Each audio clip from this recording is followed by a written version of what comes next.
Chapter 181, Fleur's Invitation and Peter's Escape. The Quidditch World Cup? John mused, holding the letter from Fleur in his hands. He suddenly remembered the tickets he had received from Barty Crouch. Andre! A loud commotion echoed from downstairs, likely the result of Uncle Andre's latest mishap with Mrs. Wick. Since returning from a trip to the United States, John had noticed Mrs. Wick's newfound passion for cooking, fueled by a cookbook from a renowned chef.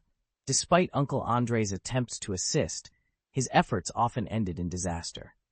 Meanwhile, Watson Wick was nearing the resolution of his business affairs, though rumors about the Wick family were swirling in London's underground. The power dynamics in London were shifting, and Watson found himself at the center of attention, much to his dismay. Uncle Seriosha's solution was simple: a glass of vodka to drown the worries. Amidst this turmoil, a gypsy leader sought Watson's help for his son, implicated in a high-profile murder. The situation was complicated, with unseen forces at play, highlighting the precariousness of life in their world. Amidst these concerns, John's focus was elsewhere, particularly on the advertising opportunities presented by the upcoming Quidditch World Cup. Utilizing his connections, he secured an advertising slot from Barty Crouch, aiming to leverage the event for the Johnny Silverhand store. The local Ministry of Magic was in disarray, with the minister's position vacant, placing additional pressure on Crouch to use the event to bolster his standing. John's entrepreneurial spirit didn't stop at advertising. He summoned Tang Mi to discuss setting up a betting pool for the Quidditch World Cup, confident in their ability to predict the outcome and profit from the venture. With the Irish team poised for victory, the potential earnings were astronomical, given the event's popularity. To manage the betting pool, John entrusted Tang Mi, who approached the Department of Magical Sports with a proposal. Their strategy was to operate openly yet discreetly, sharing profits to avoid unnecessary complications. Ludo Bagman, the director of the department and a known gambler, expressed interest in the venture, hinting at the possibility of discounts for officials. As John navigated these ventures, the narrative shifted to Peter's daring escape. The details of his breakout were meticulously planned, showcasing his cunning and desperation to evade capture. The chapter concluded with Peter's successful escape, leaving readers to ponder the implications of his newfound freedom. This chapter weaves together multiple storylines, from the Wick family's underworld dealings to John's entrepreneurial ventures and Peter's prison break. The narrative captures the complexity of their lives, marked by ambition, loyalty, and the constant shadow of danger. Tang Mi returned with news, his expression a mix of disbelief and concern. "He's still insistent on it," he reported, shaking his head. "He was once the top player for the Wimborne Hornets, and now it seems he could outdrink a wine barrel." John, intrigued by Tang Mi's tone, probed further. "You knew him?" After a moment's hesitation, Tang Mi admitted, "I was a big fan of the Wimborne Hornets. Back then, I played Quidditch alongside Ozzy and Lippy while working at the Ministry of Magic." Reflecting on his past brought a touch of melancholy to his voice. If it weren't for the werewolf attack, he might still be climbing the ranks at the ministry. During his recent visit there, he had reunited with his old friends, Ozzy Hurd and Lippy Kerber, who seemed to have made little progress in their careers, a fact that made Tang Mi sigh with a mix of relief and regret. John, who had been reviewing a ministry document, advised without looking up, "You should catch up with your friends. There's no need to hide anymore, is there?" Tang Mi, caught off guard by the suggestion, took a moment to process it. John, noticing Tang Mi's hesitation, couldn't help but comment, "You haven't seen them all day, have you?" Mi's embarrassed reaction, scratching his head and blushing, made him look like a bashful young man. Before stepping into the fireplace to leave, John reassured Tang Mi, "I don't mind you having your own friends. It's important to maintain personal relationships. I'm not one to micromanage." With that, he vanished in a burst of blue flame. Tang Mi was left pondering his past and the close bond he once shared with his friends before his life took an unexpected turn. Determined to reconnect, he left the Silverhand Johnny store, ignoring the calls of his colleagues. On a whim, he stopped by a flower shop and awkwardly purchased a bouquet, telling himself it was only appropriate to bring a gift after such a long absence. Meanwhile, Dudley Dursley had been on a mission to lose weight, often seen jogging around Privet Drive with a determination that suggested he was being chased. John had noticed the change in the Dursleys' behavior towards Harry, attributing it partly to the intimidating presence of his uncles. The Dursleys now treated Harry with a newfound respect, with Uncle Vernon occasionally apologizing after a reflexive shout, and Aunt Petunia even buying clothes for Harry, actions that seemed almost out of character for them. Harry's living conditions had improved significantly. His room was no longer locked, and he didn't have to hide while doing his homework. However, Dudley's diet meant that Harry, too, was subjected to a vegetable-heavy diet, much to his dismay.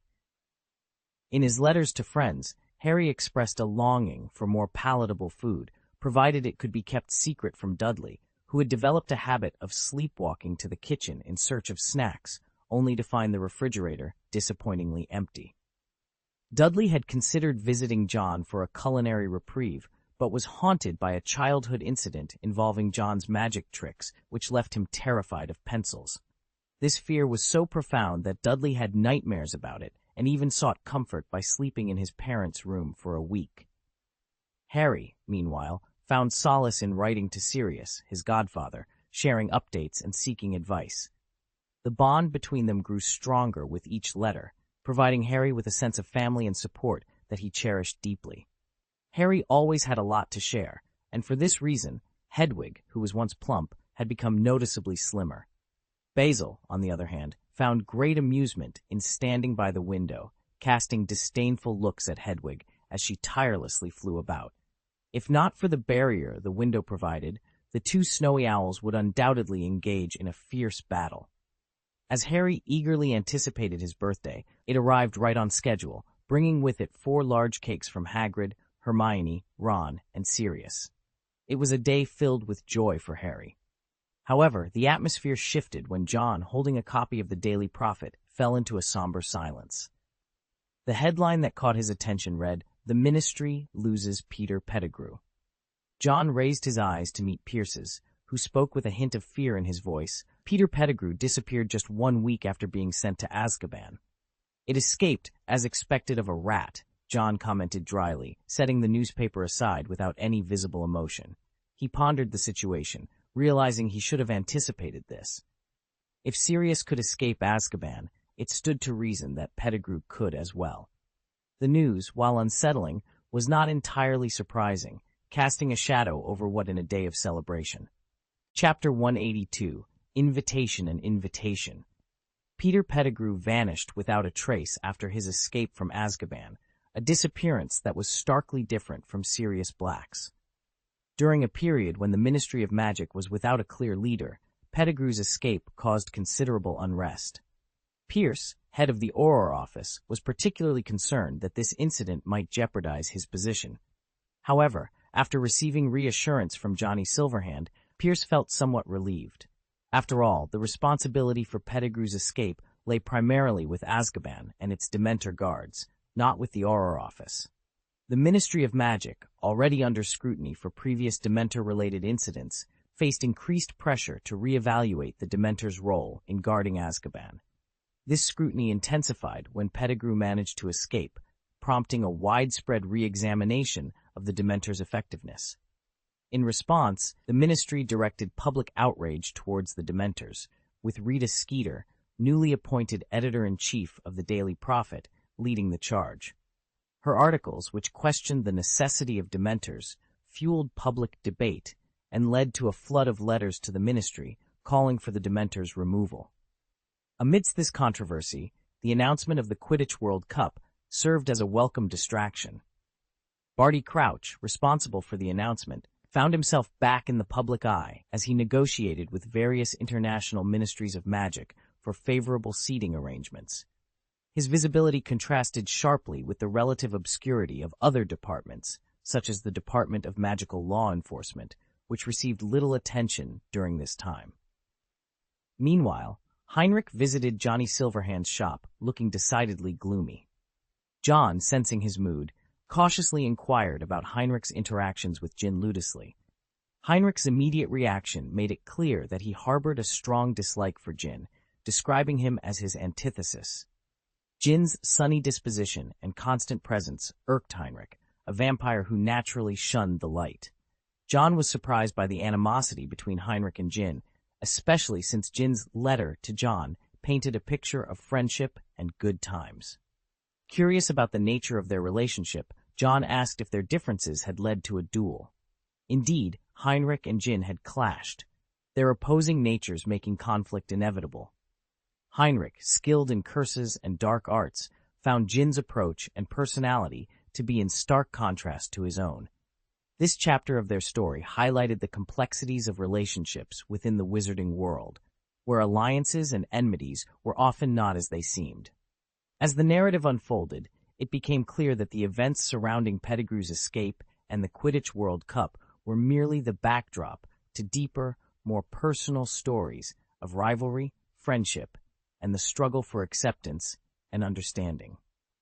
The study of dark arts had always fascinated Heinrich, but it was Kim Leddesley who excelled in defense against the dark arts. Heinrich's mastery lay in casting powerful fire spells, while Kim was unparalleled in conjuring quenching spells to counter them. This dynamic made their confrontations particularly intense, with Heinrich often feeling at a disadvantage against Kim's defensive prowess. This only fueled his determination to train even harder. One day, amidst Heinrich's rigorous training, John approached him with an offer. "I've got tickets to the Quidditch World Cup. Would you like to join me?" John asked, hoping to provide Heinrich with a much-needed break. However, Heinrich, struggling to mask his disdain, replied curtly, "I've already received a ticket from someone else." John, slightly taken aback by Heinrich's response, realized that finding someone to give his extra ticket to might be more challenging than he thought. He considered his acquaintances. Fleur was attending with Beauxbatons. Hermione and Harry had plans with the Weasleys. Luna was going with her father. Nivy, Lay was spending time with his parents in the hospital, and Cedric Diggory was attending with his father. Draco Malfoy, ever the braggart, had already boasted about his ticket to anyone who would listen. After some thought, John's mind settled on Daphne Greengrass. Removing his badge, John tapped it lightly, and 8 names appeared. Selecting Daphne's name, he sent her a message. Shortly after, Daphne replied, her handwriting betraying her excitement. "That's wonderful, John. I'd love to go. Thank you for the invitation. See you at the Quidditch World Cup." Upon reading John's message, Daphne couldn't contain her excitement, tossing and turning in her bed, her feet playfully kicking in the air. Her younger sister, Astoria, entered the room to find Daphne in a state of girlish delight. "Sister, Mom and Dad also have tickets to the Quidditch World Cup," Astoria announced. Daphne, momentarily pausing her jubilant movements, responded with a mischievous grin. "Tear theirs up." Meanwhile, Percy Weasley had recently started his career at the Ministry of Magic, working under Barty Crouch.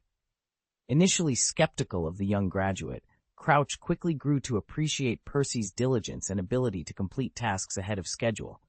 For the upcoming Quidditch World Cup, Crouch planned to have Percy work alongside him, an opportunity that filled Percy with pride. He eagerly shared the news with his parents, Molly and Arthur Weasley. Molly, while affixing stamps to an envelope, one more than necessary as was her habit, expressed concern about Percy's availability for the World Cup. Percy reassured her, "Don't worry, Mom. Mr. Crouch has assigned me easy tasks, so I'll be able to enjoy the game as well." Arthur smiled at this, pleased that Percy would be able to join them. The Weasley household buzzed with excitement, though Ron and the twins couldn't help but roll their eyes at their mothers doting on Percy. Ginny, caught up in a daydream about living in the same house as Harry, blushed at the thought. The envelope, now overly adorned with stamps, was addressed to the Dursleys. Arthur planned to pick up Harry for the World Cup, sending a letter in advance to notify them. Sirius Black had initially wanted to fetch Harry himself, but due to his still conspicuous appearance, he decided to attend the World Cup in secret instead. Arthur, hoping to make use of the extra ticket, mentioned inviting John Wick, Ron's classmate who lived near Harry. Ron hesitated, pointing out that John, known for his wealth, likely already had a ticket.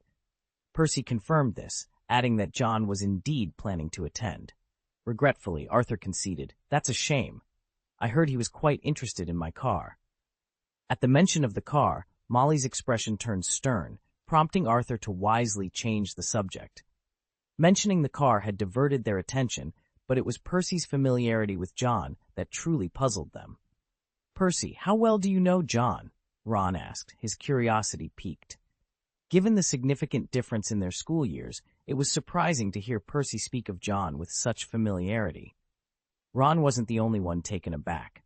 He couldn't recall any previous interaction between Percy and John that would explain their apparent closeness. The twins shared a look of disbelief, their eyes fixed on Percy, waiting for an explanation. Percy, sensing their curiosity, straightened up, a hint of pride in his posture. "He and I are members of the same society," he declared, a sense of importance in his voice. "And mark my words, John is destined for greatness." "A society?" This was news to Ron, who listened intently as Percy continued. With a touch of reverence, Percy gestured to the badge he wore, a badge that Ron now realized was not just any ordinary school emblem, but a symbol of something more prestigious. "The Star Club," Percy announced, his voice carrying a weight that suggested this was no ordinary club. The revelation left Ron and the twins with more questions than answers. The Star Club was not something they had heard of before, and Percy's involvement with John, a student from a different year, hinted at layers of Hogwarts they had yet to uncover. Chapter 183, Overcoming Thorns and Booming. Creating the Philosopher's Stone is far from a simple endeavor. John has spent the last 2 weeks secluded in the alchemy room, his focus unwavering. The crucible before him radiates a mesmerizing glow, casting a dance of blue, red, and purple light across the room. As the luminescence fades, a blue stone materializes within the crucible. "It appears this one requires further enhancement," John muses, examining the stone. Unlike the traditional red Philosopher's Stone, which demands an entire warehouse of materials for its creation, this blue variant seems less demanding. Despite this, John's expression remains stoic, though a hint of disappointment lingers. Clutching the stone, John feels a surge of magical power coursing through him. This is the third Philosopher's Stone he has successfully crafted. The first was transformed into a magical wand, a gift for Nagini. The second was embedded into the hilt of the silver Wick sword. Now, holding the third stone, John has different plans. He transfigures a silver ring into a unique glove and sets the Philosopher's Stone into its back. Instantly, the glove emits a soft blue glow, its power amplified by the connection to 5 other magic power crystals, significantly enhancing its strength. With a mere gesture, John demonstrates the glove's capabilities by effortlessly disintegrating a teapot back into clay and a chair into its original wooden form. Utilizing his wand, now augmented by the magic crystal and Philosopher's Stone, even a simple shattering curse gains the power to obliterate objects completely. This amplifies the spell's power by nearly an entire level, John estimates, noting the significant increase in his shattering curse's potency. The glove retracts into a ring as John summons the sword of silver Wick into his hand. The blade, now adorned with golden lines resembling fractures, seems more formidable. It requires an addition, he decides, imbuing the blade with fire and electric arcs. Uttering an incantation, "Fight through thorns and thorns," he observes as the sword gains an almost invisible protective layer, rendering it impervious to damage. John tests the sword's enhanced capabilities on a piece of gold, cleanly slicing it in half with one swift motion. The cut is so precise that it cannot be mended by any repairing spell. Permanent damage. "What is severed cannot be restored," he remarks, satisfied with the sword's lethal efficiency. After further enchanting the Sword of Silver Wick with new spells, its power grows exponentially. Leaving the alchemy room, John heads to his office, carrying a newly created artifact named Exclusive Right. Its name is as commanding as its function is revolutionary in the magical world. This artifact, a one-time use item, creates a forbidden force field spanning 50 meters. Within this field, the ability to fly or apparate is nullified, and magical effects, whether from the user or others, are suppressed. However, it has its limitations. The necklace, powered by a magic crystal, can only suppress magic up to a certain level, estimated to be around level 4. Thus, its effectiveness is confined to individuals within this power range. John has only produced a few of these artifacts, making them exceedingly rare. He keeps just one in his office.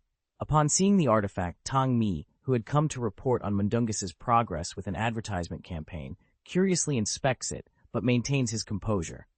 "My lord, Mundungus has successfully completed the advertisement," he reports. Mundungus's recent enthusiasm likely stems from his desire to regain John's favor. His Excellency Johnny Silverhand, John nodded thoughtfully. The Quidditch World Cup was drawing near, and Barty Crouch's name was increasingly featured in the newspapers, a promising sign that Peter Pettigrew had seemingly faded from public memory. Pierce had conducted a thorough search around Azkaban, aware that Pettigrew was an unregistered animagus capable of transforming into a rat, and was determined to capture him. Aside from the Ministry of Magic, Sirius Black was probably the only other person who still remembered Pettigrew. Desperate to clear his name, Sirius had approached the Ministry of Magic. Unlike his previous clandestine visits, this time he entered openly, which made him exceedingly uncomfortable. Disguising his face, he implored the ministry to allow him to search Azkaban, a request that was predictably denied. The ministry was not inclined to yield to external pressures, leaving Sirius with no one to direct his frustration towards. With Fudge demoted and Scrimgeour transferred, Sirius found himself without a target for his anger and returned home in defeat. He had visited St. Mungo's Hospital for magical maladies and injuries multiple times, hoping to heal the scars on his face, but the curse was unique to Snape. Only Snape could reverse it, making him a formidable adversary. Ultimately, Sirius sought Dumbledore's assistance, leading to Snape lifting the curse at a great personal cost to Sirius's pride. John speculated about Peter Pettigrew's escape, recalling Lucius's mention of the Dark Mark's call, presumably to summon Voldemort. "This life is truly resilient. They refuse to die," John mused, acknowledging the tenacity of both master and servant. Voldemort's survival, even after being deprived of Nagini's venom by John, was a testament to his will to live. Pettigrew's escape, despite being heavily dosed with Veritaserum, was nothing short of miraculous. As John reflected on these thoughts, Pettigrew re-emerged in a remote Albanian forest, seizing a wand from an unfortunate victim in a daze. On August 22nd, Watson found himself entangled in a complex situation. An entity known as Investor had targeted Hua Sheng, a group with significant resources and control over London's underworld. Finn Wallace, a notable figure, had become a mere pawn in their game after his aggressive tactics had angered the investors. Sean Wallace, having somehow learned of these influential individuals, sought revenge, dragging Watson into the fray. Uncle Serioja intervened personally, adding another layer to the unfolding drama. Meanwhile, John was distracted by the peculiar meal Mrs. Wick had prepared. "Mom, why did you add dish soap to the rice?" he inquired, puzzled by her unconventional cleaning method. Mrs. Wick, sitting down with Grace, presented the banana mango chicken wing rice, a dish she claimed was a renowned delicacy from the Celestial Dynasty. John, having previously lived in the Celestial Dynasty, knew otherwise and wondered how to gently inform Mrs. Wick that such a dish would be considered blasphemous there. His contemplation was abruptly interrupted by a loud explosion. Rushing outside, John saw that the Dursleys' window had been shattered, signaling the beginning of yet another unexpected adventure. Vernon Dursley's roar echoed through the house, a sound all too familiar yet always startling. His voice, hoarse from shouting, filled the air as John caught sight of an electric stove being hurled out of the kitchen. "What's going on over there?" Mrs. Wick inquired, noticing the commotion. John, with a shrug, replied nonchalantly, "Perhaps the fireplace exploded." Little did he know, his offhand comment had unwittingly described the actual chaos unfolding at the Dursleys. The Weasley family, disheartened yet determined, had attempted to retrieve Harry through the fireplace, unaware that the Dursleys had sealed it off. In a desperate bid to make their entrance, Mr. Weasley resorted to using a spell to blast open the sealed fireplace, causing havoc in the process. Vernon Dursley felt as if his lungs were about to burst with fury. He had extended an unusual amount of patience and kindness throughout the holiday, only for it to be repaid with destruction by a group of wizards. At that moment, he could no longer contain the pent-up anger that had accumulated over the holiday. The frustration and indignation he had been suppressing were unleashed in a torrent of rage, marking yet another chaotic encounter between the door, slays, and the magical world. Chapter 184, Breaking Out and Departing. That day, Vernon Dursley's temper was at its peak, his anger spilling over in loud growls. This behavior struck Mr. Weasley as exceedingly rude, prompting him to hold back from retaliating. Instead, he directed his sons to take Harry's luggage and use the Flu Network to leave first. Whether by accident or design, Fred managed to spill taffy all over the floor in his haste to clean up, deliberately leaving behind a piece. Dudley, ever the first to react to the sight of food, found himself in a predicament he couldn't avoid. As Harry stepped towards the fireplace, he reflected on his summer with the Dursleys, finding it in him to bid them farewell despite everything. Unfortunately, Vernon, consumed by rage and panic, blatantly ignored the gesture. Mr. Weasley, slightly irritated, remarked, "Didn't you hear? You won't see your nephew until next summer. A goodbye is in order, don't you think?" Vernon's frustration was palpable. "You've turned my living room upside down, and now you expect me to bid farewell to Harry?" He was on the verge of an outburst, but the sight of Mr. Weasley's wand coerced him into a begrudging, "Fine, goodbye." His face flushed a deep shade of red, a clear sign of his anger. "Goodbye," Harry said, stepping into the green flames of the fireplace. Just then, a dreadful retching noise filled the room. Aunt Petunia screamed as they all witnessed Dudley by the coffee table, his tongue swollen to a foot-long, sticky purple mass, unable to utter a sound. At his feet lay the wrapper of the taffy Fred had carelessly left behind. Harry immediately knew Fred was to blame and had to suppress a smile at the sight. Dudley was in agony, gasping for air as if he might suffocate. Petunia, in a panic, tried to pull the swollen tongue from her son's mouth, while Vernon, eyes wide with concern, yelled for the Weasleys to leave. Mr. Weasley, recognizing his son's handiwork, offered to help, but Vernon, fearing further harm to his son, hurled the nearest object at him. Mr. Weasley deflected it with his wand, exclaiming, "The solution is simple. It was the toffee. Fred enjoys his pranks, but I can fix this." Vernon, initially furious, was on the brink of fetching his shotgun when he ordered, "Leave! All of you, get out!" His hands trembled as he looked at Dudley's distress, instructing Petunia, "Go to the Wick boy. He can save Dudley." In Vernon's eyes, the wizards, especially the Weasleys, were nothing but troublemakers. They had caused chaos in his home, and now his son was suffering. Petunia, supporting Dudley, rushed out as Vernon, protective as a wild boar, blocked the door, declaring, "You'll have to step over my dead body to get through." Mr. Weasley, taken aback and frustrated, had no choice but to leave. As the head of the Office for the Misuse of Muggle Artifacts, he had dedicated his life to protecting Muggles from wizarding abuses. Yet, here was his own son, causing mischief. He stepped into the fireplace, determined to reprimand Fred for his actions. Meanwhile, Vernon hurried to find his wife and son, desperate for help.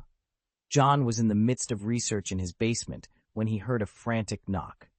Opening the door, he was greeted by the sight of Dudley's grotesquely swollen tongue and Petunia's tearful plea, "Please, save my son. He's dying." John, taken aback by Dudley's dire state, frowned, realizing the gravity of the situation. John stepped into the house, his wand at the ready. With a precise flick and a muttered incantation, "Fuboop Captain," Dudley's unnaturally enlarged tongue began to revert to its normal size. John's brow furrowed in concern as he asked, "What happened here?" Penny, seeing her son safe from harm, finally felt her anxiety ebb away. Just then, another knock sounded at the door. Without hesitation, John gestured, and the door swung open to reveal a panting Vernon Dursley. Relief washed over Vernon as he saw his son unharmed. Both he and his wife had dressed in their finest, a gesture now marred by embarrassment and Vernon's minor injuries from his frantic efforts to clear the debris. Mrs. Wick, ever the composed presence, calmly served tea to the Dursleys, who were unaccustomed to such close interactions with her. Vernon, struggling to contain his anger in John's presence, managed to say, "We dressed up to welcome that Weasley, and they blew up my house." John pieced together the events. The Weasleys had intended to collect Harry via the Flu Network, not anticipating the sealed fireplace. Mr. Weasley's attempt to break through had resulted in the destruction of the living room. The Dursleys had even prepared to host the Weasleys, a gesture of goodwill that ended in disaster. Rubbing his temple, John empathized with Vernon's grievances. He had only recently persuaded Vernon to treat Harry better, and now this. The Weasleys were at fault here. "I'll repair your living room," John assured, a hint of frustration in his voice. Wizards often misunderstand the needs of non-magical folk. Mr. Weasley likely didn't realize that such damage requires professional repairs. Vernon's anger subsided somewhat at John's words. John then turned his attention to Dudley, who looked back fearfully. "Dudley is losing weight. I have an effective training regimen that, when combined with a balanced diet, can be very beneficial." Dudley's ears perked up at the mention of meat in the diet, and he quickly sought his mother's approval. Petunia, though hesitant, agreed. John set to work repairing the Dursleys' home, internally lamenting Mr. Weasley's lack of awareness. With a wave of his wand, the living room was restored to its former state in moments, including the fireplace. As John left, the Dursleys saw him off with warmth, especially Vernon, whose opinion of John had significantly improved. John had not only assisted Harry, but had shown himself to be a reasonable and helpful individual. Upon returning home, John found Mrs. Wick with a basket of broken household items. With a simple spell, he restored them to their original state. Despite his fatigue, John penned a letter to Percy Weasley, urging a discussion with the twins about the dangers their pranks posed to non-magical people, whose physical resilience was far less than that of wizards. The next day, after informing Mrs. Wick of his plans, John set out, determined to address the aftermath of the Weasleys' visit and ensure such misunderstandings were avoided in the future. John's father, eager to experience the Quidditch World Cup, nearly knelt before his son, pleading with him to take him along. "Have you finished your tasks?" John inquired with a nonchalant tone. Watson, visibly frustrated, had a myriad of tasks still demanding his attention. As the departure time approached, John prepared to leave, checking his list of essentials. He needed a tent for their overnight stay at the Quidditch World Cup campsite. Fortunately, he had previously arranged for Tang Mi to transport his belongings, reducing the number of items he needed to carry. Stepping outside, John employed apparition, vanishing from his current location. When he materialized again, he found himself in a desolate, mist-enshrouded swamp. Navigating through the dense fog, a door materialized before him, leading to a quaint stone house. After retrieving his tent from Mr. Roberts, the Muggle administrator residing in the stone house, John proceeded to the campsite located behind the building. The campsite was a vibrant assembly of tents, each boasting unique and peculiar designs. The area extended towards a dark forest that loomed on the horizon, creating a picturesque yet mysterious backdrop. The anticipation of the upcoming event filled the air, as fans from all corners of the wizarding world gathered, each sharing the same excitement for the Quidditch World Cup. Chapter 185, Fleur and Daphne. John made his way to the edge of the woods at the end of the field, where a large clearing awaited. He tossed the tent he had received into the open space, watching in amazement as it assembled itself into a luxurious structure. At first glance, one might mistake it for a circus tent. John couldn't help but laugh. Tang Mi really went over the top with this. The tent, a creation of Tang Mi, was more extravagant than John had anticipated. It was a product of Johnny Silverhand's prop workshop, a portable tent that assembled itself without any manual effort. The interior was lavishly decorated, complete with a variety of amenities including a portable kitchen. Thanks to the untraceable stretching charm, the inside was spacious and not at all cramped. This fully automatic portable tent had quickly become a favorite among wizards, despite the fact that some, like the Weasley family, preferred to adopt Muggle ways. After setting up the tent, John received a letter from Daphne and decided to leave temporarily to find her near the camp. On his way, he encountered Fleur and Madame Maxime. John, Fleur, looking even more beautiful and slender, approached him with a surprised smile. "We've just arrived. How long have you been here?" Beauxbaton's group had set up large sky-blue tents divided into several sections. "I've just arrived as well," John replied, noticing the badge on Fleur's chest. He smiled and said, "I've started a club called the Stars Club. Would you like to join?" Fleur's eyes sparkled as she smiled beautifully. "Of course, I'd be honored to join the Stars Club." Their interaction caused a few young onlookers to blush, and one of them, completely distracted, ran headlong into another tent, causing quite a commotion. "That's wonderful," John said, pleased. He asked Fleur to hand over her badge, then clapped his hands. A magic circle composed of multiple rings quickly enveloped the badge. Fleur, curious, had never seen such an alchemy method before. John explained, "It's a way of enchanting. Now you can use the badge to contact me." He demonstrated by tapping the badge lightly, which displayed several names. After selecting Fleur's name, he sent her a greeting. "Hello," Fleur responded, amazed by the badge's functionality. Upon discovering Heinrich Edgar's name among the members, she smiled and said to John, "You have great ambitions." "Of course," John replied confidently, his eyes shining. "Will you help me?" Fleur pretended to ponder for a moment before smiling and saying, "Of course." John also took the opportunity to greet Madame Maxime, addressing the tall woman with humility and politeness. Madame Maxime expressed regret. "John, perhaps I should have kept you at Beauxbatons. Nicole Flamel's students are at other schools, and that's Beauxbatons' loss." "Even without me, Beauxbatons is still excellent," John replied. Madame Maxime chuckled. "Of course, always so charming." Curious female students from Beauxbatons peeked out of their tent at John. Among them was Fleur's younger sister, Gabrielle Delacour, who bore a striking resemblance to Fleur.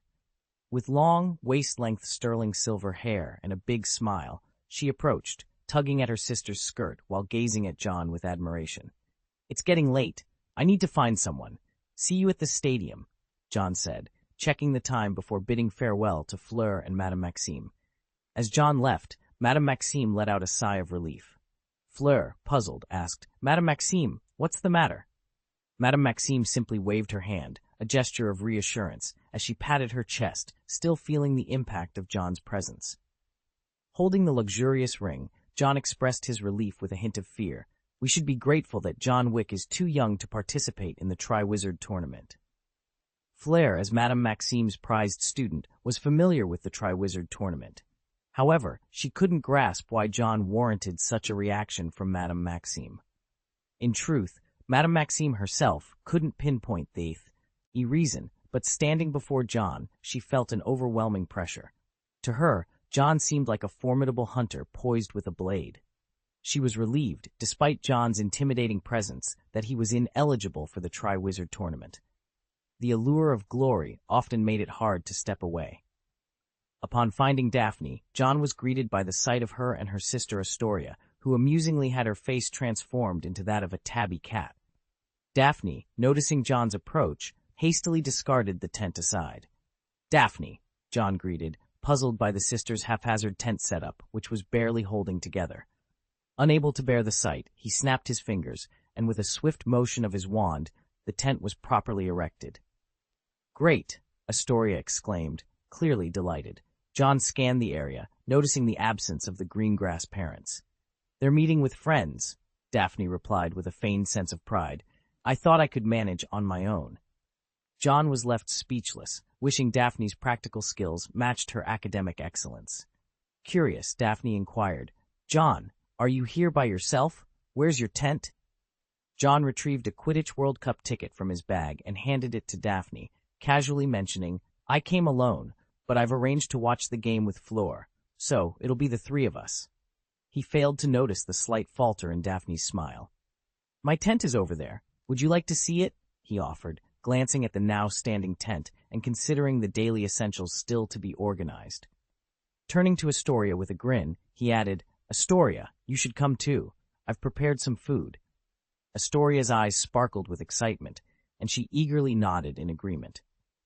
Daphne, momentarily setting aside her thoughts about Fleur, reached out to brush John's sleeve before quickly withdrawing her hand.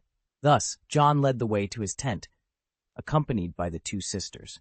Passing by the Beauxbatons' tent, John seized the opportunity to introduce the members of the Star Society to each other. This was how Fleur and Daphne met. Fleur, observing Daphne, remarked, "Blonde hair. She's attractive, but there's something unsettling about her gaze." She was all too familiar with such looks, often received from her peers at Beauxbatons. Daphne, scrutinizing Fleur, thought, "Silver hair. She resembles a fairy, quite beautiful. But does she have feelings for John?" The tension was palpable, leaving John taken aback by the atmosphere. Attempting to lighten the mood, he suggested, My tent is quite spacious. Would you all like to take a look? His casual invitation aimed to ease the tension. Fleur responded with a playful smile, casting a teasing glance at Daphne. Sure. Daphne, feeling a mix of emotions, glared at the back of John's head and tugged at her sleeve in frustration. Consequently, the group around John expanded to include 2 more girls, with Fleur and Daphne walking on either side of him. The younger girls hit it off immediately, holding hands and chatting away. As they continued, John encountered Malfoy and decided to send a group message to the Metal, inviting everyone to gather at the tent. Upon arrival, they found Cedric already there, greeting them with a cheerful wave. John noticed another tent nearby and acknowledged Cedric. Percy, busy with the Quidditch World Cup officials' reception, emerged from the adjacent tent. I thought I was mistaken. This tent is yours, Percy remarked, approaching in formal attire, unfazed by Malfoy's whistle. With the exception of Neville and Heinrich, the Star Society was nearly complete. Soon after, Heinrich arrived with a grim expression, accompanied by the incessantly talking Kim Leddesley. Heinrich's hand twitched towards his wand in frustration, but he restrained himself. Indeed, all Neville was momentarily taken aback as John introduced the newcomer. This is Kim Leddesley, John said, momentarily forgetting that he was now donning a Hogwarts student's vest. Kim appeared surprised for a brief moment before his gaze dropped to the silver ring on his finger. With a bright smile, he announced, Hi, I'm a student from Ilvermorny. Kim was undeniably handsome, a fact that did not go unnoticed by the girls present, who were too caught up in their own rivalries to pay him much attention. As John led the group into the tent, Malfoy was left speechless by its opulence. John, did you rob the Silver Hand Johnny's store? He asked, half in jest. John replied nonchalantly, It's nothing. Kim looked at John with a meaningful gaze, here, catching the attention of Heinrich, who frowned. Subtly, where the others couldn't see, Heinrich gestured a warning with his fingers. You'd better keep your mouth shut, he cautioned. Kim, unfazed, pinched Heinrich's finger lightly, his eyebrows raised in a playful challenge. Of course, I'll keep my mouth shut, he replied with a light smile. Heinrich withdrew his hand and snorted coldly. He was uncertain whether John intended to reveal Johnny Silverhand's identity to the others, but it was clear that Kim had stumbled upon something significant. Chapter 186, Lively and Betting. John's tent was bustling with activity, spacious enough to comfortably accommodate 50 people. Malfoy, with his usual disdain, mentioned that he and his parents were invited by Ludo Bagman, the head of the Department of Magical Games and Sports. Bagman had sent tickets to the Malfoy family, a gesture Malfoy deemed as rightfully theirs. John suppressed the urge to point out that Bagman had distributed tickets to numerous families, aiming to encourage them to spend more in the betting pools. He saw Bagman as a cunning businessman, always ready to shear the sheep with his generosity. Fleur displayed a keen interest in Durmstrang and Ilvermorny, inquiring cryptically about their knowledge of the Triwizard Tournament. Heinrich, with a glance of indifference, shared that, due to the tournament, he was exempt from returning to Durmstrang that year.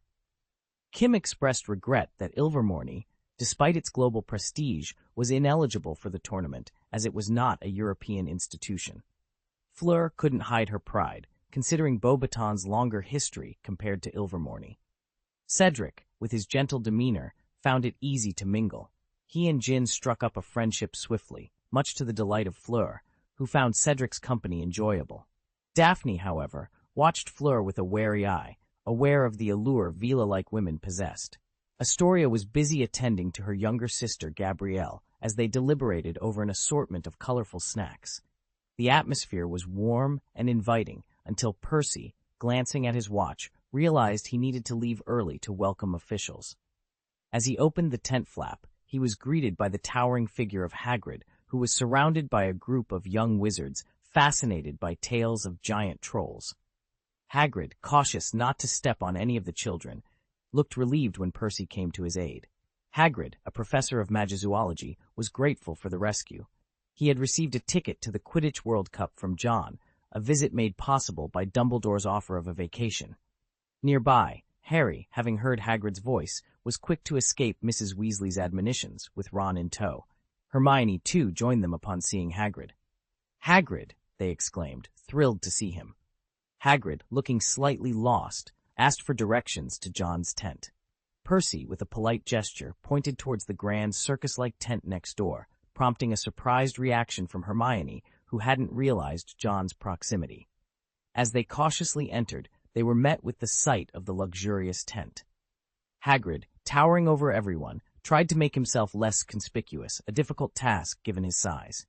Gabrielle, in awe, compared him to Mrs. Maxim, while Fleur, mistaking him for an intruder, defensively drew her wand.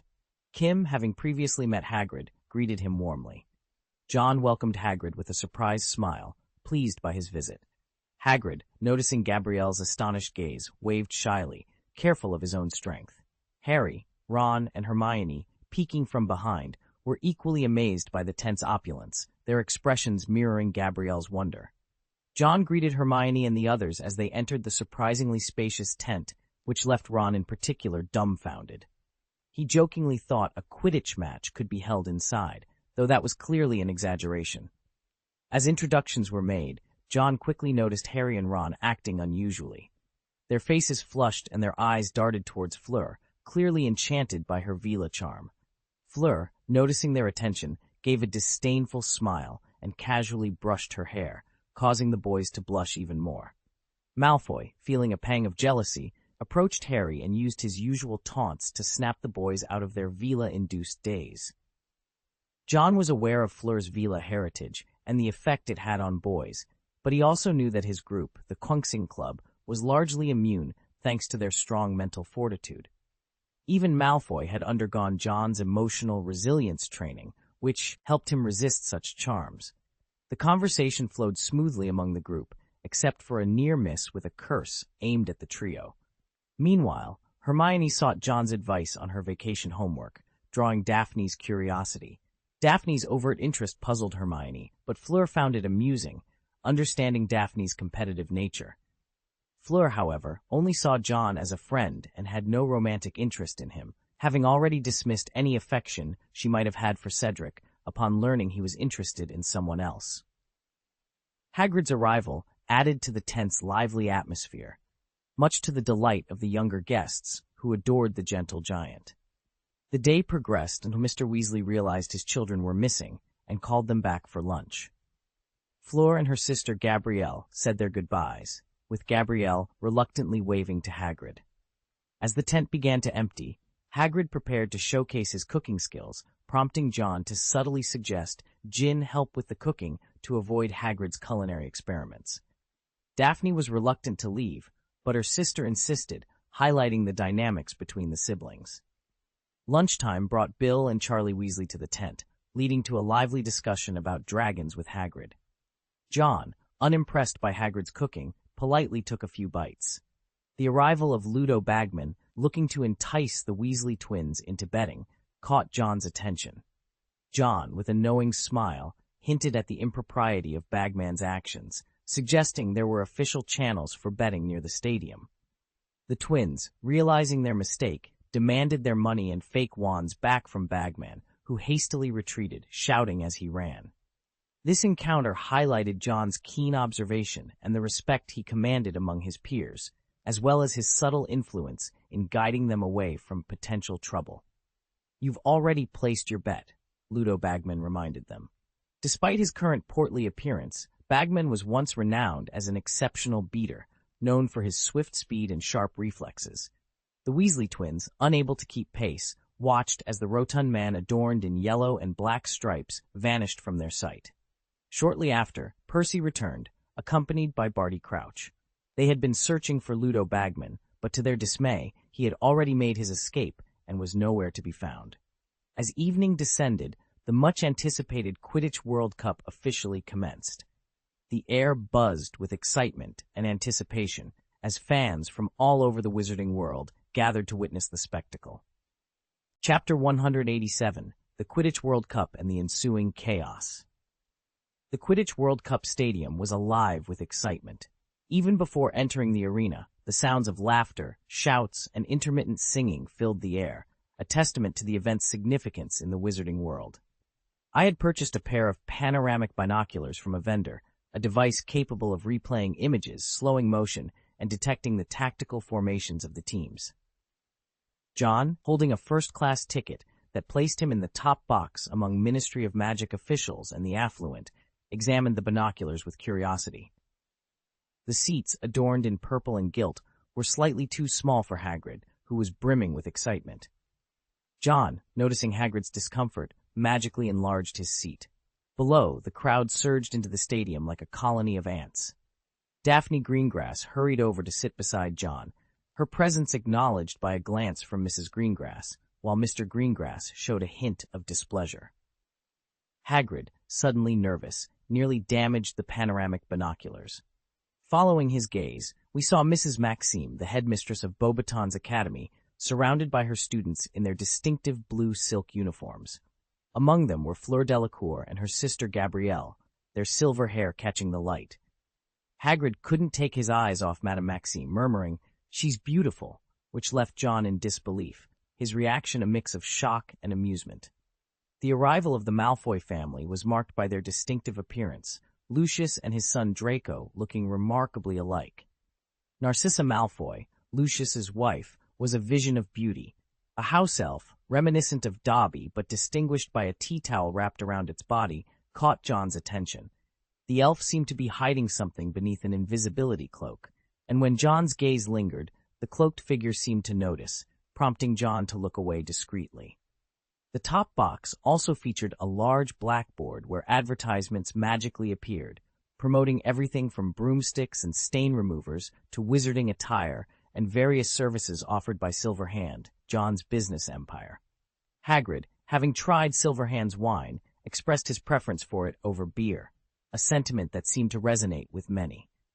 Harry, noticing the house elf, mistook her for Dobby, which led to an introduction to Winky. Winky, recognizing Harry by his scar, reacted with awe.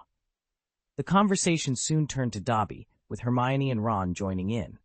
Winky explained that Dobby's insistence on being paid for his work made it difficult for him to find employment, a situation that was unusual for house elves, who typically served without wage. This chapter of the Quidditch World Cup not only showcased the excitement and grandeur of the event, but also touched upon the complexities of the wizarding world's social structure, as seen through the eyes of its characters. The debate over house elf rights heated up in the stands, with Hermione expressing her outrage at the treatment of house elves like Dobby. She couldn't fathom how wizards could justify keeping them as slaves. This conversation was sparked by Shining's admission of her fear of heights, yet her obligation to secure a good viewing spot for her master. Hermione's education had instilled in her a belief in equality for all magical beings, making the concept of house elves without rights particularly abhorrent to her. John observed the exchange with a detached interest, his attention elsewhere. Meanwhile, Percy was preoccupied with entertaining officials, his duties keeping him so busy he barely had time to breathe. Barty Crouch made an appearance, his gaze lingering on Winky, perhaps revealing more than he intended. His departure was followed by the arrival of Bulgarian wizards, their language a puzzle that only added to Percy's stress. Ludo Bagman, the event's commentator, skillfully ignored the Weasley twins' accusations of deceit, focusing instead on his duties. With a magically amplified voice, he welcomed the Kror, ode to the 422nd Quidditch World Cup, igniting excitement in the stands. The mascots' performances were a spectacle in themselves. The Bulgarian team's Vila captivated many, including Ron, who was nearly bewitched enough to leap from the stands. The Irish team's Leprechauns countered with a dazzling display, showering the stadium with gold coins that vanished after a few hours, a clever bit of transfiguration that caught John's eye. As the teams were introduced, Bulgaria's star player, Victor Krum, stood out as a formidable seeker. The Irish team, known for its balanced strength and particularly skilled chaser, promised a competitive match. John, equipped with panoramic binoculars, offered them to Daphne, noticing her struggle to see. His gesture, simple yet thoughtful, touched her deeply. Refusing Hagrid's offer to borrow his binoculars, John relied on his unique ability to see clearly, his eyes adapting with vertical pupils. The match was a thrilling display of skill, with Crum's feints and the Irish team's relentless scoring captivating the audience. Despite the Bulgarian team's efforts, Ireland's lead seemed insurmountable. The tension between the mascots mirrored the intensity on the field, nearly escalating into a brawl. Crumb, recognizing the slim chance of victory, made a strategic decision to chase the snitch, aiming to end the game on his terms. His pursuit was not just about the score, but about honor for his team. The final moments were a breathtaking chase, with Crumb's skill outshining the Irish seeker. Securing the snitch, he ended the game with Bulgaria trailing closely behind Ireland. The final score, 170-160, reflected a game well played, with Crumb's dignity intact despite the loss. The Irish team emerged victorious. Amidst the chase, Crumb sustained an injury but adamantly refused medical attention, choosing instead to join his teammates in their moment of defeat. With the position of Minister of Magic still vacant, the task of presenting the awards fell to Barty Crouch. Seizing the opportunity to curry favor and possibly secure votes, Crouch endeavored to appear as congenial as possible. John observed the Weasley twins fervently detaining Ludo Bagman, their insistence rooted in a successful wager that, had it been placed on silver hand, would have yielded a tenfold return. As the game concluded and the crowd began to disperse, John made his way out of the stadium. The roadside was abuzz with conversation, with the Weasley family engaging in particularly animated discussions, no doubt due to their strong affiliation with Gryffindor Quidditch. John's tent was situated next to the Weasleys', and the cacophony from within persisted until the early hours. Inside his own tent, Hagrid sprawled across several hard pillows, mumbled, "John, you're pushing yourself too hard." Yet sleep eluded John. He was preoccupied with tallying his earnings from the Quidditch World Cup, a sum that astonishingly exceeded 6 figures. Heinrich, maintaining a deliberate distance from Kim, had grown weary of his antics. Kim, undeterred, flashed a disarming smile and cheerfully announced his intention to share the tent, much to Heinrich's chagrin. As night deepened, John, on the brink of sleep, was startled by a disturbance. Stepping out of his tent to investigate, he was greeted by the sight of a fire illuminating the darkness. A wizard was seen fleeing towards the woods, closely pursued by a group of masked wizards. They moved in unison, their wands raised skyward. John's expression hardened at the sight of a family suspended in midair, manipulated like marionettes. "Looking for trouble?" he murmured to himself. With a casual gesture, he donned a silver mask, and with a snap of his fingers, his attire transformed. His cloak took on an emerald hue, and his shoes sprouted wings, propelling him upwards like a rocket. Ascending to a height of 100 feet, John drew his yew-wand, aiming it at the disruptive wizards below. Chapter 188, Old Barty and Little Barty. Dark clouds quietly gathered in the sky, casting a shadow over the otherwise festive atmosphere at the camp. The air was filled with the sound of laughter and singing, punctuated by the occasional quack from the leprechauns flying overhead. It was a day of joy unlike any Harry had ever experienced. The Weasley family was engrossed in a lively discussion about the Quidditch World Cup, with Charlie eager to demonstrate Crumb's famous feints. Harry found himself completely absorbed in the conversation, debating the nuances of charging fouls with genuine enthusiasm. The debate grew so heated that Mr. Weasley and Charlie ended up in a spirited argument, only ending when Ginny, overcome by sleepiness, accidentally spilled her hot chocolate on the floor. Realizing it was time to call it a night, Mr. Weasley herded the family back to their tent. As Harry lay in bed, he couldn't help but feel a deep sense of belonging. The Weasleys had become like a second family to him, with Mr. Weasley filling the role of the father he had lost, always ready with a joke or a kind word. The sounds of the night, initially a cacophony of celebration, gradually morphed into a soothing lullaby, lulling Harry into a dream where he stood victorious at the World Cup, the crowd cheering his name. His dream was abruptly shattered by a loud roar. It was Mr. Weasley, frantically waking everyone up, struggling to pull on his jeans over his pajamas. "Something's wrong. It's chaos out there. Harry, grab your coat and let's go now." The festive singing had been replaced by screams and the sound of panicked running. Mr. Weasley, sensing the urgency, had acted quickly to rouse everyone. The children scrambled to dress and rushed outside, only to be met with a scene of chaos. The air was filled with jeers, laughter, and drunken shouts. A group of hooded and masked wizards was advancing, with 4 figures floating helplessly above them, contorted in fear. It was the Muggle campsite administrator, Mr. Roberts, and his family, victims of this senseless torment. The group of wizards continued to grow, their ranks swelling as they moved through the camp, setting tents ablaze with their wands. Mr. Weasley, determined to help, ushered Harry and the others towards the safety of the woods, intent on assisting the Ministry of Magic in restoring order. Bill and Charlie were already on the move, with Percy trying to take charge of the situation. The Ministry officials were quick to respond, but the gravity of the situation was not lost on Fred, who took it upon himself to ensure Ginny's safety. George, always the protector, lingered at the back, keeping a watchful eye on his siblings. As they made their way into the woods, Harry glanced back and noticed something alarming. "Look, someone's in the sky!" he exclaimed. George, initially dismissive, turned to see the floating figures and recognized one of the attackers. "Fionnie's silver hand!" he shouted, his voice filled with a mix of recognition and fear. Above, amidst the darkening clouds, John observed the scene with a cold, detached gaze. He didn't know the Roberts family personally, but the cruelty displayed by the mob below filled him with disgust. His left hand, adorned with a silver ring featuring a blue gemstone and 5 amethyst crystals, channeled a steady stream of magical power into his wand. "Percy, get out of there," John commanded, his voice cutting through the chaos. Percy, recognizing the authority in that voice, immediately urged Bill and Charlie to retreat. A wave of unexplained panic swept through the crowd, halting their wild laughter. At that moment, Barty Crouch Sr., a high-ranking official at the Ministry of Magic, stepped forward. He drew his wand, ready to confront the madness head-on, his actions driven by a deep-seated sense of duty and a determination to protect those in harm's way.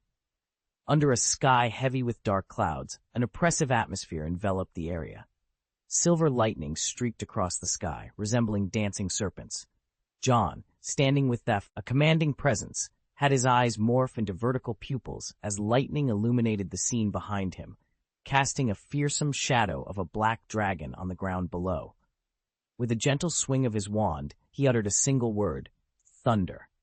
A crackling bolt of lightning, as if summoned by his command, twisted through the dark clouds and descended upon the crowd below. The woods echoed with a loud rumbling sound, and to the countless witnesses, it was as if the sky itself expressed its fury. A brilliant white light bridged the gap between heaven and earth, concealing within it the sound of screams, both piercing and sharp. The lightning, like a celestial spear, scorched the earth beneath it, and John, floating above, seemed to wield this mighty power. The energy from 5 magic crystals surged into his glove, amplified by the Philosopher's Stone. This, combined with ancient thunder magic and the Thunderbird's mastery over the skies, allowed the lightning to cover an extensive area, striking all the troublemakers below. The display lasted an intense 5 seconds. As the white light faded, those on the ground lay defeated, their disguises shattered and their bodies marred with gruesome scars from the thunder's lash. In the aftermath, a heavy silence fell. Even Barty Crouch, who had lived through Voldemort's reign, found himself trembling at the display of power. John descended slowly, stepping deliberately on one of the troublemakers, eliciting a scream of pain. Without a hint of mercy, he indifferently crushed every finger under his shoe, the screams cutting through the silence. The Ministry of Magic, finally snapping out of their shock, hesitated to approach John. "Barty, my friend," John spoke softly, disregarding the injured on the ground, "don't let them trouble you." Barty Crouch's face was a mask of displeasure. He had meticulously planned, only to have it nearly ruined by these disruptors. He nodded in agreement, a stern look in his eyes. "Your Excellency, they will pay for this," he vowed, his voice carrying a promise of retribution. He then ordered the ministry officials to search for any who might have escaped. As Barty Crouch departed, the Weasley brothers remained. Bill, sensing the danger emanating from John, protectively stood in front of his younger siblings. Charlie, feeling an unease greater than facing a dragon, positioned himself to shield Percy. Percy, puzzled, wondered how John knew his name, given they had never crossed paths. John, having cleared the area of troublemakers, felt a wave of fatigue. He reassured himself that the major threats were eliminated, leaving only the weaker ones behind, easily handled by someone of Malfoy's caliber. Passing by the Weasley brothers, he noticed their protective stance and couldn't help but chuckle. "Afraid of what I might do?" he teased. "Your Excellency Johnny Silverhand, your reputation precedes you," Bill responded, his voice tinged with respect and caution. As a cursebreaker, Bill had encountered numerous dangers, but none as formidable as the man before him. If not for his brothers, he might have chosen to retreat. "Don't worry, I have no quarrel with kind wizards," John reassured them, then continued on his way, leaving Bill relieved and Percy deep in thought. Hagrid, arriving belatedly, frantically searched for John, calling out his name. His concern was palpable as he rummaged through the tents.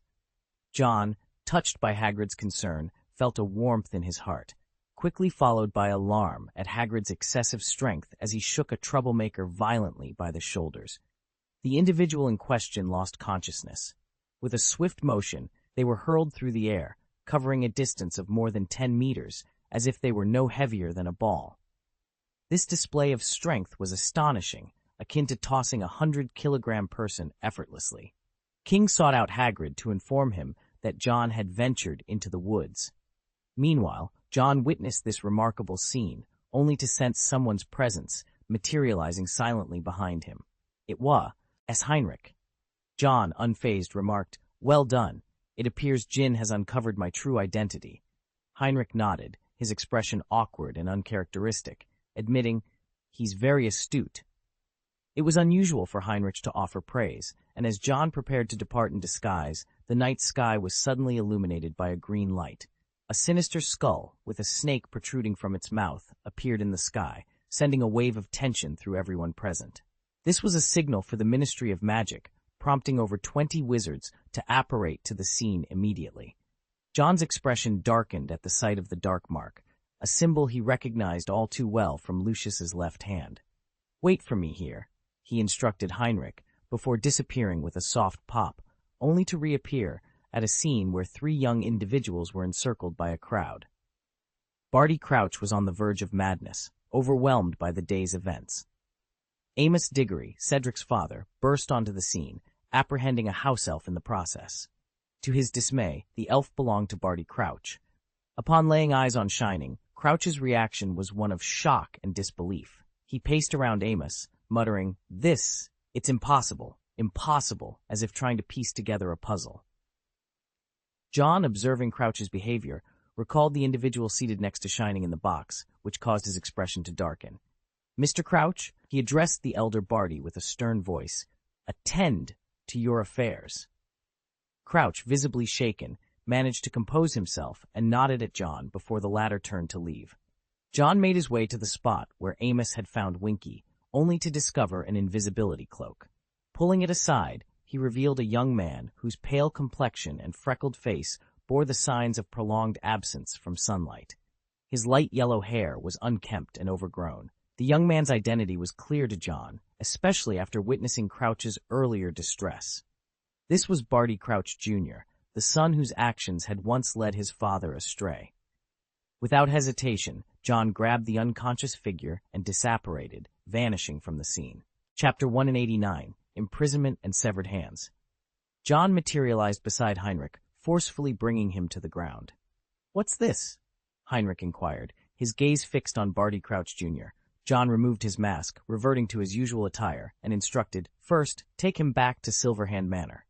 As a competent deputy, Heinrich wasted no time. He crouched, seized Barty Crouch Jr.'s hand, waved his wand, and vanished with a resounding pop.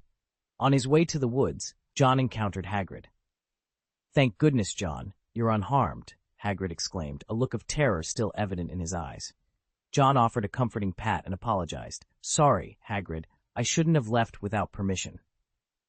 Under different circumstances, anyone else might have harbored resentment or even considered ending their friendship if left behind during perilous times. However, Hagrid was not one to hold grudges. He generously dismissed the concern, saying, "You must have had an urgent matter, right?" This forgiving nature was precisely why John cherished his friendship with Hagrid. He always focused on the positives. "Indeed, Hagrid, I have something I believe you'll appreciate," John said, a mysterious smile playing on his lips. To Hagrid's astonishment, John produced a slightly disoriented creature from his pocket. "My God," Hagrid gasped, his eyes widening as he repeatedly wiped his hands on his clothes. "I've never encountered such a creature before." The horned snoring beast, now realizing it had been brought out, shook its head. It had nestled into John's pocket and fallen asleep, undisturbed by their aerial journey. "This is a horned snorkack, Hagrid. Could you look after it for a while? It should be fine by the time school starts," John explained. "Of course," Hagrid agreed eagerly, eager to reassure John of his willingness. As a magizoologist, he had a passion for rare and magical creatures. Although the horned snorkack was no dragon, Hagrid's excitement was palpable when the creature sneezed and promptly settled on his shoulder. Yet, he soon expressed concern. "John, I've never cared for a horned snoring beast before." "Don't worry, I'm not familiar with it either. That's why it needs the expertise of a magical animal specialist like you," John reassured him with a smile. There was no one better suited than Hagrid, a true connoisseur of magical beasts, to care for this creature. Feeling valued, Hagrid beamed with pride. After bidding Hagrid farewell at dawn, John made his way directly to Silverhand Manor. The estate, formerly known as Shafiq Manor, was now heavily guarded and fortified with numerous magical spells to deter intruders. Upon John's arrival in a silver mask, the guards looked on with awe and reverence. He proceeded to the dungeon, where Tang Mi awaited alongside Heinrich, who wore an expression of indifference, and Jin, who attempted to engage in conversation. Leaning in, Tang Mi whispered, "Old Baddie is in the study." John glanced at the dungeon, observing the young man locked up behind a water mirror, his face twisted in madness. He instructed Tang Mi, "Bring Old Baddie down." After Tang Mi departed, John turned his attention to Kim Lettisley, offering a wry smile. "You must have figured it out, right?" Jinchu, maintaining his composure and sporting a broad smile, scratched his head and admitted, "I've been curious about your Excellency's true appearance from the start. I stumbled upon the ring yesterday." John felt a momentary helplessness. His secret identity had been inadvertently revealed. However, he accepted the situation with grace, spreading his hands and asking, "So, what do you plan to do now? Revealing Johnny Silverhand's true identity could make you rich overnight." "I'm not a fool," Jin responded respectfully, bowing. "Youth has always been a valuable asset. If Johnny Silverhand can instill fear in Nocturne Alley, then the young John Wick is capable of sending shivers down the wizarding world's spine." John chuckled, impressed by Jin's insight. Indeed, youth was an advantage, and the strength of Johnny Silverhand was a testament to his own capabilities. The younger he was, the more formidable he became. Just then, Old Baddie arrived. Barty Crouch Sr. appeared significantly aged and weakened after just one night, a testament to the heavy burden he bore. His steps faltered as he entered, his eyes catching sight of his son, Barty Jr., confined within the dungeon. With a mixture of struggle and resignation in his gaze, he approached John, expressing his gratitude in a deep, weary voice. "Thank you, Your Excellency," he said, acknowledging John's efforts in apprehending the culprits and securing his son. John, however, responded with a mixture of sympathy and reprimand. "Old Barty," he sighed, shaking his head. "Your negligence nearly undermined the lifetime of achievements you've worked so hard for. Men, unlike women and children, cannot afford such carelessness." The words struck a chord in Crouch Sr., his face paling as he absorbed the harsh truth. With a heavy heart, he confessed, "I'm sorry, sir. Perhaps it was because he was my pride, the son my wife sacrificed her life for." His posture, once rigid with authority, now seemed to sag with the weight of his admission. "I resorted to using the imperious curse on him and assigned a house elf to monitor him, but my resolve weakened over time." It was evident that Crouch Sr. was torn between his duty and his love for his son. The man who had once been unyielding in his pursuit of justice against Death Eaters now appeared diminished, both in spirit and in strength. John, sensing the depth of Crouch Sr.'s turmoil, offered his support. Placing a reassuring hand on the older man's shoulder, he said, "Leave the matter to me. I'll ensure he's properly watched over."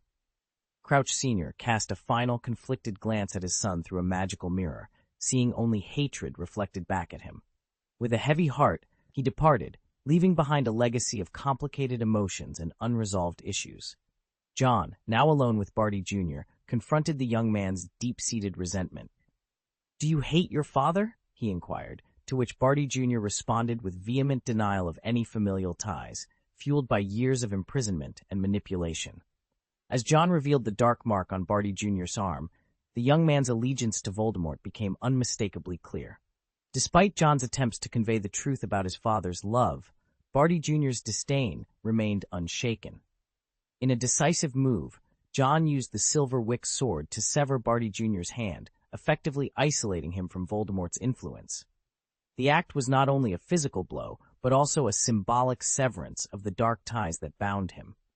The room was filled with shock and horror at the severity of John's actions, especially from Tang Mi, who had not anticipated such a drastic measure. Yet, John's resolve remained firm as he proceeded to extract Barty Jr.'s soul, revealing the snake-like mark of Voldemort's magic. This moment marked a turning point, not only for Barty Jr., but for all who witnessed the lengths to which John was willing to go to eradicate the influence of dark forces. The pain, both physical and emotional, that Barty Jr. experienced was a stark reminder of the consequences of allegiance to darkness. With a precise flick of his wand, John transferred the dark mark onto the severed hand. He then meticulously carved a spell into the soul tethered to it. Nodding with satisfaction, John declared, "You are now expelled from the Death Eaters." With a snap of his fingers, the severed hand levitated before him. Conjuring a box, he carefully placed the hand inside, murmuring, "This may lead us to Voldemort."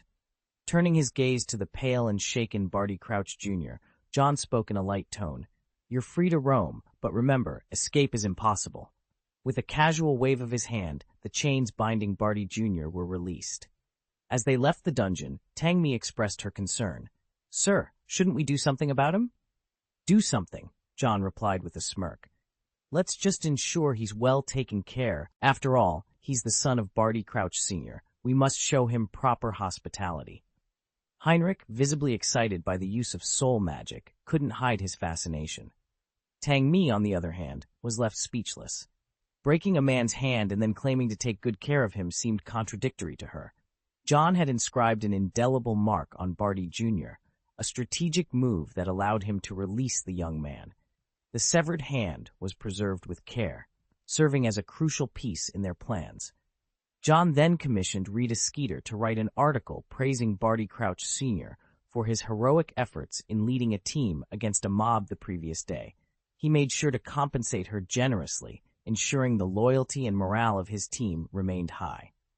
Chapter 190, Missed Connections and Departures. "Master! My master!" Peter Pettigrew's voice was filled with a mix of fear and reverence as he stumbled upon the deformed figure of Voldemort. His initial incoherent babbling ceased when Voldemort, despite his weakened state, managed to heal him. Together, they left the cabin, only to encounter an unexpected intruder, a blind witch who had stumbled into their hideout. Voldemort quickly realized she had been hit by a potent memory charm. After reversing the spell, he delved into her mind with legilimency and discovered that his followers were still out there, plotting and waiting. Meanwhile, unbeknownst to Voldemort, his old adversary Barty Crouch had already infiltrated his sanctuary at Silverhand Manor, though Voldemort waited in vain for any of his loyal followers to appear. A week had elapsed since the chaos of the World Cup, and John had not returned home. His belongings were already settled in Silverhand Manor. With the new school year on the horizon, Kim Leddesley was preparing to return to Ilvermorny. Before his departure, John appointed him as an assistant in the American branch, entrusting him to work alongside Nagini. "I'm leaving. See you next year," Kim said, a hint of melancholy in his voice. Heinrich, ever stoic, responded with a curt, "Get lost." Kim's grin was his last goodbye before he vanished through the portkey. The Triwizard Tournament meant Heinrich was exempt from returning to Durmstrang. John spent his remaining days focused on crafting Philosopher's Stones, achieving his fourth creation on the dawn of the school year. The journey to King's Cross Station was quiet, with Tang Mi driving and John lost in thought in the back seat, the Daily Prophet in his hands. He couldn't help but chuckle at the article praising Barty Crouch's handling of the World Cup incident and the mention of Johnny Silverhand as a hero who single-handedly quelled the riot. The article speculated on John's power, comparing him to Dumbledore, a notion John found flattering yet inaccurate. He considered himself far from Dumbledore's level, attributing his success to ancient magic and his artifacts rather than raw power. Upon arriving at King's Cross, John dismissed Tang Mi and made his way to platform 9 3/4 alone. Finding a quiet compartment on the Hogwarts Express, he settled in for the journey, letting his thoughts wander to the upcoming Triwizard Tournament and the inevitable return of Voldemort. John knew he couldn't prevent Voldemort's resurgence, but he was determined to weaken his forces as much as possible. He understood that Voldemort and Dumbledore were of a similar caliber, and while Voldemort might not match Dumbledore's current strength, he was still a formidable opponent. As the train began its journey, John's resolve hardened. He would do whatever it took to protect those he cared about from the looming threat. Dumbledore's confrontation with Voldemort was a battle not just of magic, but of time itself. Dumbledore, despite his wisdom and power, was over a century old, facing the wear of time. Voldemort, in contrast, was in his 60s, a period often considered the peak of a wizard's magical strength. The disparity between the two was stark, a weary phoenix against a viper at its prime. If only Dumbledore were younger, Voldemort might not have been as formidable a threat. John, lost in thought and absent-mindedly fiddling with a ring, pondered over Voldemort's Horcruxes.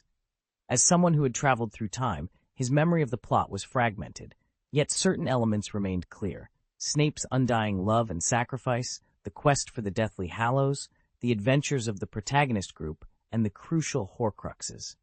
Without destroying these Horcruxes, defeating Voldemort would be a futile endeavor. From what John could recall, apart from Nagini, the Horcruxes were tied to the relics of Hogwarts' 4 founders. However, only the Sword of Gryffindor was not used as a Horcrux. The other 3 founders' relics were, and John vaguely remember, that Slytherin's locket was hidden in a cave. The exact location of this cave eluded him. It was either near the orphanage where Tom Riddle grew up or close to Voldemort's father's residence. If only there was a device that could detect Horcruxes, John mused, before being interrupted by the carriage door swinging open. "Daphne," John greeted, noticing her attempt to maintain her composure and elegance as she sat beside him. The brief moment of privacy was soon disrupted by Draco Malfoy's entrance, whose presence immediately tensed the atmosphere. Daphne's glare could have ignited a fire, causing Malfoy to reconsider his stay. However, before he could act, Goyle barged in with an armful of snacks, unwittingly blocking Malfoy's exit. The tension in the air was palpable, even if Goyle remained oblivious to it. The carriage door seemed to have a life of its own, swinging open yet again to admit Crabbe, who excitedly announced a sighting of Harry Potter. Malfoy, Goyle, and Crabbe quickly vacated the carriage, leaving behind a trail of Malfoy's boastful remarks about possibly attending Durmstrang. Daphne, seizing the moment of solitude, was about to speak when the door interrupted her once more. This time, Heinrich entered. John, half joking, remarked, "I thought you'd return to Durmstrang to confirm." Heinrich's response was flat, expressing a disdain for Igor Karkaroff, Durmstrang's headmaster, whom he described as cowardly and unworthy of respect. Heinrich's contempt wasn't reserved for Karkaroff alone. He had little regard for his uncle, a man who betrayed his comrades for freedom. Daphne, intrigued by Heinrich's rare openness about his family, inquired further. Heinrich, with a detached demeanor, shared that his grandfather had been a follower of Grindelwald and had died for the cause, leaving behind a legacy of ambition and talent within a diminished family. His uncle, despite his potential, had chosen a path of betrayal, a decision Heinrich found repugnant. This conversation peeled back layers of Heinrich's character, revealing the complexities of his heritage and the disdain he held for those who lacked courage and loyalty. After being vanquished by Voldemort, he chose to align himself with the Dark Lord, becoming a Death Eater. From that moment, he severed ties with his family, only to return upon Voldemort's defeat. Edgar admired those who pledged loyalty to the powerful, viewing them as the right hand of strength, for they were willing to devote themselves entirely to someone they believed in. He didn't scorn his uncle, rather, he pitied him for his misplaced allegiance. As their conversation about family matters drew to a close, the rain outside intensified, pounding against the windows of the Hogwarts Express. The train began to decelerate, approaching Hogsmeade Station amidst a backdrop of a stormy sky. Lightning illuminated the scene, revealing Hagrid's towering presence on the platform, a sight as reliable as the seasons. He caught sight of John and greeted him with a wave, a gesture that felt like a warm welcome back to a world apart from the one they had just been discussing. Chapter 191, 4th Grade and the Sorting Ceremony. Carriages, flanked by sculptures of winged boars, made their way through the gates. Mud splattered across the wide road as the wind buffeted a carriage carrying 5 passengers. Inside, Heinrich looked pale and ill, while Daphne was engrossed in a small pink notebook, seemingly studying. Malfoy, with a grin plastered on his face, was already plotting ways to humiliate Potter later. Astoria observed her sister with a blank expression. To the uninformed, it might appear she was delving into advanced magic, but in reality, it was just a recipe book she had acquired from an obscure source. John, lifting his gaze to peer out the window, watched as the rain, driven by the strong wind, and the deep shadows of the trees were momentarily illuminated by flashes of lightning. As the carriage halted beside the stone steps leading to Hogwarts's oak gate, John was the first to step out, the rain mysteriously changing direction before it could touch him. The others followed, none wielding umbrellas, yet remaining untouched by the rain. Their entrance into the hall silenced the students mid-conversation. The presence of this group, especially among the Slytherin students, was met with fiery gazes of admiration. Whispers filled the air, a mix of awe and envy. "Look, John Wick, I wonder if I might have a word with him." "Don't be foolish. Haven't you noticed who's with him? Daphne Greengrass, the undisputed beauty and brightest witch of Slytherin." Heinrich Edgar, hailing from a lineage second only to the Dark Lord's deputy. Draco Malfoy, the star player of the Slytherin Quidditch team. Despite not catching the golden snitch, his presence on the field is undeniable. My God, he's looking this way. The whispers, a blend of admiration and critique, initially flattered Malfoy until the mention of his Quidditch performance. His glare silenced the whispers, his pride wounded, but his resolve to triumph on the field renewed. Astoria, feeling out of place amidst the attention, was comforted by Daphne's reassuring grasp. The warmth of her sister's hand eased her discomfort, though her eyes couldn't help but drift back to the pink cookbook Daphne held so dearly. Peeves, the poltergeist, lurking above with a water balloon at the ready, hesitated upon spotting John below. The balloon slipped from his grasp but was caught by John before it could make contact. Peeves, now hanging upside down, greeted John with a bow, to which John responded with a light-hearted inquiry about Peeves's hygiene. Peeves, embarrassed, quickly retreated. The entrance of the professors, led by a furious Professor McGonagall, was met with a cascade of water balloons, leaving Harry and Hermione drenched and bewildered. The atmosphere in the auditorium was charged, not with the usual twinkling stars, but with the ominous glow of lightning and the rumble of thunder. John, having exchanged nods with Cedric, sensed something amiss and discreetly exited the auditorium. His departure, though noted by many, was met with silence, his reputation as a mysterious figure fueling their imaginations. John's intuition had led him to the secret chamber of the Society of Stars, triggered by an unknown magic. Upon arrival, he found the door's magical eye sealed shut. With a tap of his wand, he dispelled the confusion curse and entered the chamber, revealing the secrets it held within. Inside, everything appeared untouched, and upon entering, John cast a supersensory spell. The spell revealed that nothing in the secret room had been disturbed. He frowned, puzzled. Who could have entered? The stealing curse was blocked by a confusion curse. This person must possess skills at a professorial level. After a moment's consideration, John realized the intruder's strength was exceptional, rivaling only his own within Hogwarts. This narrowed the suspects down to the professors. Professor Flitwick has the capability, should he find the room intriguing, John mused. However, he quickly dismissed the thought. Professor Flitwick, though powerful, was more likely to commend an ingenious use of magic than to engage in such clandestine activities. John's suspicion then shifted to Professor Snape, given his awareness of the Quunxing Club and his refusal to join last semester. Yet, the likelihood of Professor McGonagall being the intruder seemed slim, especially since John had just seen her in the auditorium. Never mind, there's been no harm done. Deciding not to dwell on the matter, John proceeded with his original plan. He took out a sapphire, and upon releasing it, the Philosopher's Stone floated in mid-air.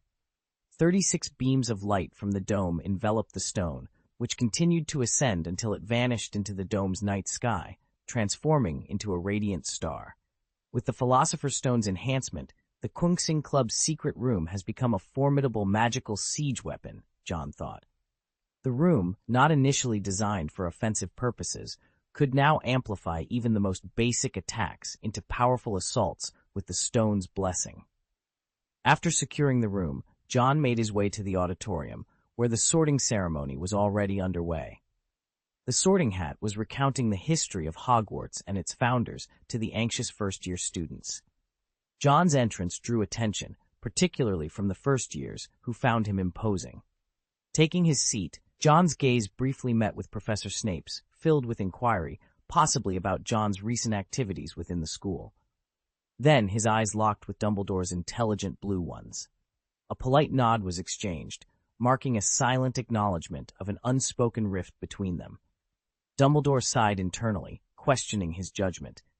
As Professor McGonagall began the sorting ceremony, she instructed the first years on the process. "Stuart Ackley," she called, and a trembling boy stepped forward, placing the hat on his head. "Ravenclaw," announced the Sorting Hat, to which John observed with interest. Another boy, Malcolm Bardock, was sorted into Slytherin and excitedly attempted to approach John's vicinity at the Slytherin table. However, the glares from other Slytherins halted him. It was well known that proximity to John signified higher status and strength within the house, a privilege not yet afforded to newcomers. Bardock found himself seated next to a Slytherin boy who, with a serious demeanor, began to share some essential tips for navigating life in Slytherin House. "Firstly," the boy began, "if you ever see a dog roaming around the Slytherin common room, there's no need for alarm. It's just John Wick's dog." Bardock raised an eyebrow, intrigued by the peculiar mix of information being shared. "Secondly," the boy continued, "should you fail to return before curfew, beware of the night demon. This creature is known to knock its victims unconscious, strip them of their clothes, and leave them in the auditorium, bizarrely using a knife and fork." Bardock's eyes widened at the absurdity of the warning, yet he listened intently, understanding the importance of these local customs and rules. Third, in Slytherin, duels can be formally requested to settle disputes. It's crucial to demonstrate your strength and resolve in front of witnesses. Otherwise, your defeated opponent might accuse you of underhanded tactics, such as drugging them. The boy rattled off several more advisories, each more bewildering than the last, leaving Bardock both amused and slightly dazed by the sheer volume of information. As the last student was sorted into Hufflepuff, Professor Dumbledore stood and, with a warm smile, invited everyone to begin their meal. "Let's eat," he declared, and the hall erupted into the sound of chatter and clinking cutlery. John, who had been listening to the Slytherin boy's advice, started to eat, but soon paused, his attention caught by Dumbledore's next announcement. The headmaster's voice filled the hall with a tinge of regret as he informed the students that this year's House Cup Quidditch tournament would be cancelled in favor of preparing for a more significant event slated for October. The news was met with a mix of disappointment and curiosity among the students. Suddenly, the doors of the auditorium burst open, drawing all eyes to the figure standing in the entrance. Leaning on a long cane and cloaked in a black travel garment, the man slowly removed his hood, revealing long gray hair. It was none other than the new Defense Against the Dark Arts professor, the legendary Auror, Alastor Mad-Eye Moody. His arrival filled the room with an air of anticipation and respect. At that moment, a system notification chimed in John's head, signaling the beginning of a new challenge. Ding, start Hogwarts Stage Quest 1, pass the 4th school year of the Magic Apprentice, quest reward, Magic Blood +3, random point plus. The quest seemed daunting, yet it promised to be the start of an unforgettable adventure. Chapter 192, Targeting and Ferret Alastor. Mad-Eye Moody was a man impossible to forget once seen. His appearance was akin to a figure carved from a piece of decaying wood, with a face marred by scars in every inch and a mouth that resembled a skewed, gaping wound. Where his nose should have been, there was nothing but a flattened space, and one of his eyes was replaced with a magical one. His small, black, and shiny natural eye contrasted starkly with the large, round, vividly bright blue magical eye that moved incessantly, scanning his surroundings independently of his other eye. At times, the blue eye would roll back, leaving only the white of his eyeball visible. When Moody's gaze landed on John, the sound of footsteps halted, and for a brief moment, their eyes locked before Moody continued forward to greet Dumbledore with a handshake as scarred as his face. They exchanged whispers, Moody's magical eye still fixed on John, causing him to frown in discomfort. Dumbledore then introduced Moody as the new Defense Against the Dark Arts teacher, a declaration that initially met with silence from both students and faculty. However, after a moment of hesitation, John initiated a round of applause from the Slytherin table, which gradually spread until the entire Great Hall joined in, transforming the silence into thunderous applause. Moody, ever cautious, paused his meal to observe the source of the applause, his gaze lingering on the Slytherin table. John had a history with Moody, having encountered him previously when Moody had purchased several looking glasses from Johnny Silverhands, convinced someone was always out to get him. John suspected Moody had tampered with the looking glasses upon their purchase. Tangmi, on the other hand, held great admiration for Moody, recognizing the legendary Auror's valor and offering him discounts due to this respect. Moody, responsible for incarcerating numerous Death Eaters, was indeed a living legend among Aurors, albeit a lonely one, haunted by the ghosts of his past and a deep-seated mistrust of those around him. Dumbledore, seemingly oblivious to the students' unease, announced the hosting of the Triwizard Tournament at Hogwarts, an event not held for over a century. The announcement sparked excitement among the students, particularly Fred Weasley, who was visibly thrilled at the prospect of participating. The Triwizard Tournament, a competition between 3 schools, had been suspended in the past due to the high mortality rate among participants. However, with the Department of International Magical Cooperation and the Department of Magical Sports deeming the time right, the tournament was set to commence, with representatives from Durmstrang and Beauxbatons arriving in October to select their champions. The chapter, initially marred by awkward translations and unclear descriptions, now flows more smoothly, offering readers a clearer understanding of the characters' actions and motivations, as well as enhancing the overall narrative with improved descriptions and logical progression of events. The ceremony to select the warrior was scheduled for Halloween Eve, accompanied by the enticing prize of a substantial amount of galleons. This announcement had the Weasley children, particularly the twins, visibly excited, their eyes alight with the prospect. However, their enthusiasm was quickly dampened by Dumbledore's clarification that only those who were 17 years old could participate. The twins, who would turn 17 the following April, were notably frustrated, realizing that anyone below the 6th grade had no chance of participating. Ron and Harry, too, felt a twinge of disappointment at being ineligible, while Hermione, in her typical fashion, silently protested the use of house elves at Hogwarts, dismayed to learn that 100 of them worked without pay. The dinner conversation buzzed with discussions about the upcoming event. Before leaving, John cast a lingering glance at Moody, whose magical eye was in constant motion. The Slytherin common room was alive with its own discussions, though theirs took a more conspiratorial tone. They must be afraid of John. With his skills, the competition would hardly be fair, one student speculated.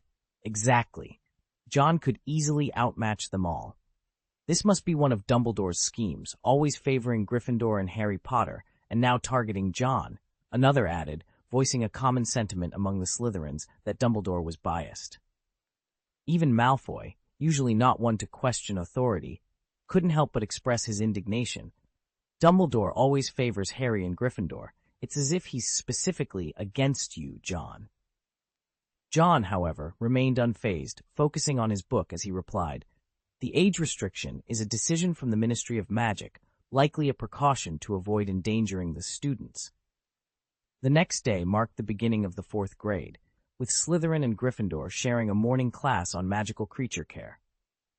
The subject of the day was newly born snails, which, with their shell-less, slimy white and gray bodies, presented a rather unsettling sight. John, accustomed to such oddities, seemed unbothered, a stark contrast to the rest of the class, including Malfoy, who appeared particularly repulsed. "Why are we raising these?" Malfoy asked, unable to hide his disdain.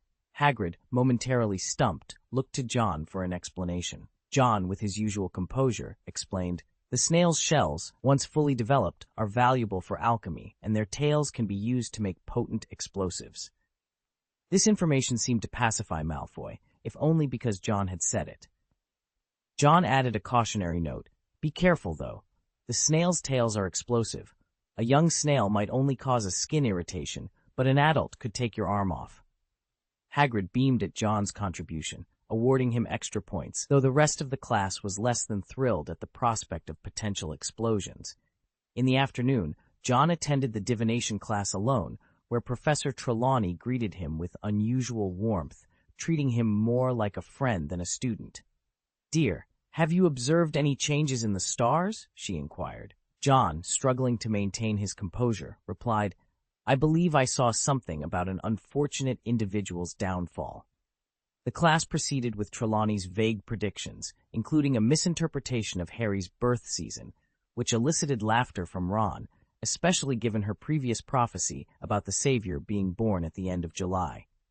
After class, Malfoy, seizing any opportunity to taunt his rivals, approached Harry and Ron with a copy of the Daily Prophet in hand, featuring an article by Rita Skeeter.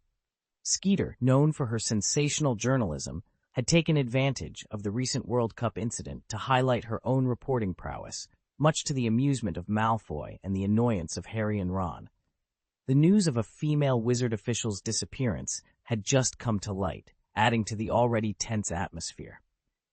Mr. Weasley had been exhausted from dealing with Moody's elaborate prank the day before.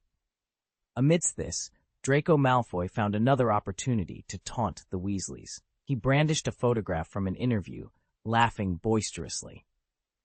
"Look at this, Weasley," he jeered. It was no secret that the Burrow, with its haphazard architecture, could be considered a violation of building codes in the Muggle world. However, wizards had their own ways of managing such matters. Malfoy's critique wasn't entirely unfounded, but it was certainly unwelcome, especially since Percy Weasley also called the Burrow home. Malfoy scrutinized the Weasleys with a disdainful eye and began to mock. "Is this your mother? She looks like—" Before he could finish his insult, Harry Potter intervened, his voice laced with anger. "Go away, Malfoy."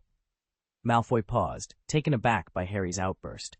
Harry then turned to comfort Ron, who was visibly seething with rage, urging him to remain calm. Malfoy, unable to resist another jab, turned his sarcasm towards Harry. "So, Potter, you stayed with them this summer, didn't you?" he sneered, his voice dripping with jealousy and mockery. "Did his mother knit you a quilt?" He claimed his comment was merely an observation, but Harry took it as a slight. In retaliation, Harry brought up Malfoy's mother. "What about your mother, Malfoy?" he shot back. With that perpetual sneer, as if she's constantly smelling something foul, is that her usual expression, or is it just when she's around you? Malfoy, incensed by Harry's boldness in mentioning his mother, bristled with anger. Hermione, sensing the escalating tension, tugged at Harry's sleeve, urging him to step back. Realizing the seriousness of the situation, Harry told Malfoy to shut up and turned to leave. In that moment, Malfoy made his move. Without drawing his wand, he prepared to launch a spell. John, who had been quietly observing the exchange, suddenly sprang into action. "Duck!" he shouted. Malfoy instinctively crouched down, and John, with a swift motion, drew his wand. A spectral suit of armor materialized in front of him, intercepting a spell that was aimed their way. The spell ricocheted off the armor, transforming a piece of it into a ferret. Without a moment's hesitation, John retaliated with a spell of his own, demonstrating the quick reflexes and protective instincts that defined the group's dynamic in the face of conflict. Chapter 193, Green Glass and Prestige. The battle erupted suddenly, catching everyone off guard.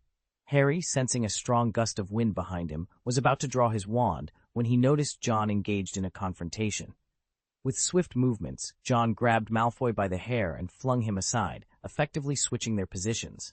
Across the marble staircase, a figure deflected an incoming spell. John, quick on his feet, waved his wand, transforming the handrails into two ferocious dogs that lunged at the attacker. However, the assailant, skilled in combat, evaded the attack, and his spell collided with John's, causing an explosion of magic. The confrontation halted abruptly, leaving the onlookers in shock. John's expression was stern, his eyes cold and calculating. "Professor Moody!" exclaimed a surprised voice. It was Professor McGonagall, who hadn't anticipated such chaos on the first day of school. Moody, positioned on the opposite side of the staircase, scrutinized John with his magical eye, which darted around restlessly. Professor McGonagall, pale and visibly trying to contain her anger, demanded an explanation from the two still facing off. Moody, addressing Harry with a hint of anger, asked, "Did he hurt you?" Harry, momentarily confused, realized Moody was referring to Malfoy and replied, "No." Moody, satisfied with the answer, approached Malfoy, his wooden leg thumping against the floor. "I despise backstabbers," he growled. "It's the most vile, despicable act." Malfoy, struggling to contain his anger, retorted, "Then, let's see if Harry Potter dares to face me in a fair fight." "You boy." Moody's face contorted with anger as he loomed over Malfoy. John, interjecting with a cold tone, challenged Moody, "Then your actions were not a sneak attack, Professor?" Moody, turning to face John, examined his wand and then his impassive expression. John, narrowing his eyes, questioned Moody's sense of justice. The standoff between them was palpable, neither side yielding. The tension escalated until Professor McGonagall, informed by Hermione, declared both parties at fault. However, she was particularly displeased with Moody's use of spells against students. "Moody, we never use transfiguration as punishment. Dumbledore must have made that clear," she exclaimed, frustrated by Moody's aggressive stance. "Perhaps he mentioned it," Moody mused, scratching his chin. "But I believe a good scare is sometimes necessary." "We can discuss detention, Moody," Professor McGonagall countered, "or report this to the head of the offender's house." "I'll do just that," Moody declared, turning to Malfoy with disdain. As Moody attempted to take Malfoy away, John intervened, his voice cold and firm. "You wouldn't want to do that." Caught off guard by John's intervention, Professor McGonagall exclaimed, "Mr. Wick?" Moody, undeterred, mentioned his intention to speak with Snape, the head of Slytherin House. John, tightening his grip, insisted, "You wouldn't want to do that." Moody's annoyance was evident, but before he could act, Slytherin students gathered around, their presence intensifying the standoff. "Let go, kid," Moody growled. John remained silent, but the Slytherins stepped closer, their numbers growing. Professor McGonagall, realizing the situation was escalating beyond her control, pondered if Dumbledore could resolve the conflict. "I won't abandon my friend, especially when he's being unfairly accused," John declared, his grip as firm as if crushing stone. He stared down Moody, each word heavy with resolve. "Don't create such a spectacle, Professor," Heinrich remarked, appearing unexpectedly behind Moody, with a growing crowd behind him. Daphne stood beside John, her expression one of arrogance and disdain. The atmosphere was charged with tension, a heavy silence pressing down on everyone present. Even Moody, a veteran of countless battles, looked taken aback. John turned to Professor McGonagall, his tone measured and calm. "Professor McGonagall, it seems our new Defense Against the Dark Arts professor, got be slightly unfamiliar with Hogwarts regulations, leading him to actions that breach our school's code. I'm sure Mr. Filch would be delighted to provide him with a handbook on the matter." As he finished speaking, he released his hold, and Moody was left standing, somewhat deflated. John's expression returned to its usual calm demeanor as he said, "Let's go back," prompting the Slytherin students to depart, allowing him to lead the way. Daphne quickly caught up, followed closely by Heinrich on his left. Malfoy, with a disdainful snort, turned to Harry and said, "Potter, you should face me directly, not hide behind your new guardian." Harry's face flushed with embarrassment, and Ron, initially furious, fell silent as the Slytherin students encircled them. Hermione watched John, taken aback by the influence he now wielded. Snape arrived just as the Slytherins dispersed, noticing the Star Society badges gleaming on the chests of John and his followers, emitting a faint starlight. He muttered to himself, "John Wick," his expression a mix of emotions. The confrontation between students and professors was unprecedented at Hogwarts, a place where secrets were hard to keep hidden. The incident quickly spread, painting the current Slytherin house in a new light, likened to a radiant gem formed from scattered sand. Dumbledore, too, heard of the event, surprised by the turn of events and concerned about Moody's harsh disciplinary methods, which even McGonagall condemned. John Wick, has he really come this far? Dumbledore pondered, aware of Moody's formidable reputation. The fact that John could stand toe-to-toe with such a legendary auror without faltering was astonishing. Severus, what are your thoughts? He asked Snape, who was in the headmaster's office. As I've mentioned before, Snape replied coolly, Slytherin is firmly under his control. It's quite evident. Indeed, the loyalty Slytherin students showed John, even defending him against a professor, was unprecedented. Dumbledore realized he could no longer predict John's path or influence, acknowledging the need to guide him away from potential danger. The next day in potions class, Snape bombarded John with questions, testing his knowledge extensively. John answered flawlessly, impressing even Snape, who reluctantly awarded Slytherin house points, causing their score to surge. This led to murmurs and complaints from the other houses, but Slytherin students merely scoffed, confident in John Wick's leadership. Thus, the school year progressed, with the first Defense Against the Dark Arts class approaching, a session that would see Gryffindor and Slytherin students learning together, setting the stage for further developments in this unexpected tale. The Dark Arts classes were a staple for Harry, Ron, and their classmates, eagerly anticipated each year. This year was no exception. Professor Moody's classes, particularly popular among the 6th graders, had everyone buzzing with excitement. As the sound of heavy footsteps echoed down the corridor, Harry and Ron exchanged looks of anticipation. Soon, the door swung open to reveal the scarred face of Professor Moody as he stepped into the classroom. His entrance was always an event in itself. The aura of mystery and the tales of his past adventures as an auror added an edge to his lessons that few others could match. The classroom, usually abuzz with the chatter of students, fell into an expectant silence as Moody made his way to the front, his magical eye swiveling to survey the room. Today, Moody began, his voice gruff but compelling, we delve deeper into the defenses against the dark arts. Real, practical knowledge that could very well save your lives one day. His gaze swept across the students, impressing upon them the seriousness of his words. The lesson that followed was as engaging as it was informative. Moody demonstrated several advanced spells and counter curses, his mastery evident in each movement. The students, Harry and Ron included, were completely absorbed, practicing the spells with varying degrees of success. As the class progressed, it became clear that Moody's teaching style, though unconventional, was incredibly effective. He challenged the students, pushing them to go beyond the theoretical and understand the real-world applications of their magic. By the end of the class, the students were both exhausted and exhilarated. They had learned more in that hour than in weeks of standard lectures. As they filed out of the classroom, there was a unanimous feeling of respect for the scarred professor who had seen so much and was willing to pass on his knowledge to them. Harry and Ron lingered behind, wanting to thank Professor Moody for the lesson. As they approached him, they couldn't help but feel a sense of gratitude. Moody, for all his gruff exterior, had a genuine desire to prepare them for the challenges they might face, and that was something they wouldn't forget. Thank you, Professor, Harry said, speaking for both of them. Today's lesson was really eye-opening. Moody's magical eye fixed on them, and for a moment they saw a flicker of something like pride in his gaze. Just remember, he said, his voice softer now, knowledge is your best defense. Never forget that. With those parting words, Harry and Ron left the classroom, their minds racing with everything they had learned. They knew that the challenges ahead would be daunting, but with teachers like Moody, they felt a bit more prepared to face them. Chapter 194, Hardcore Teaching and the 3 Unforgivable Curses. The sight of Moody's stern face sent shivers down the spine of every student in the room.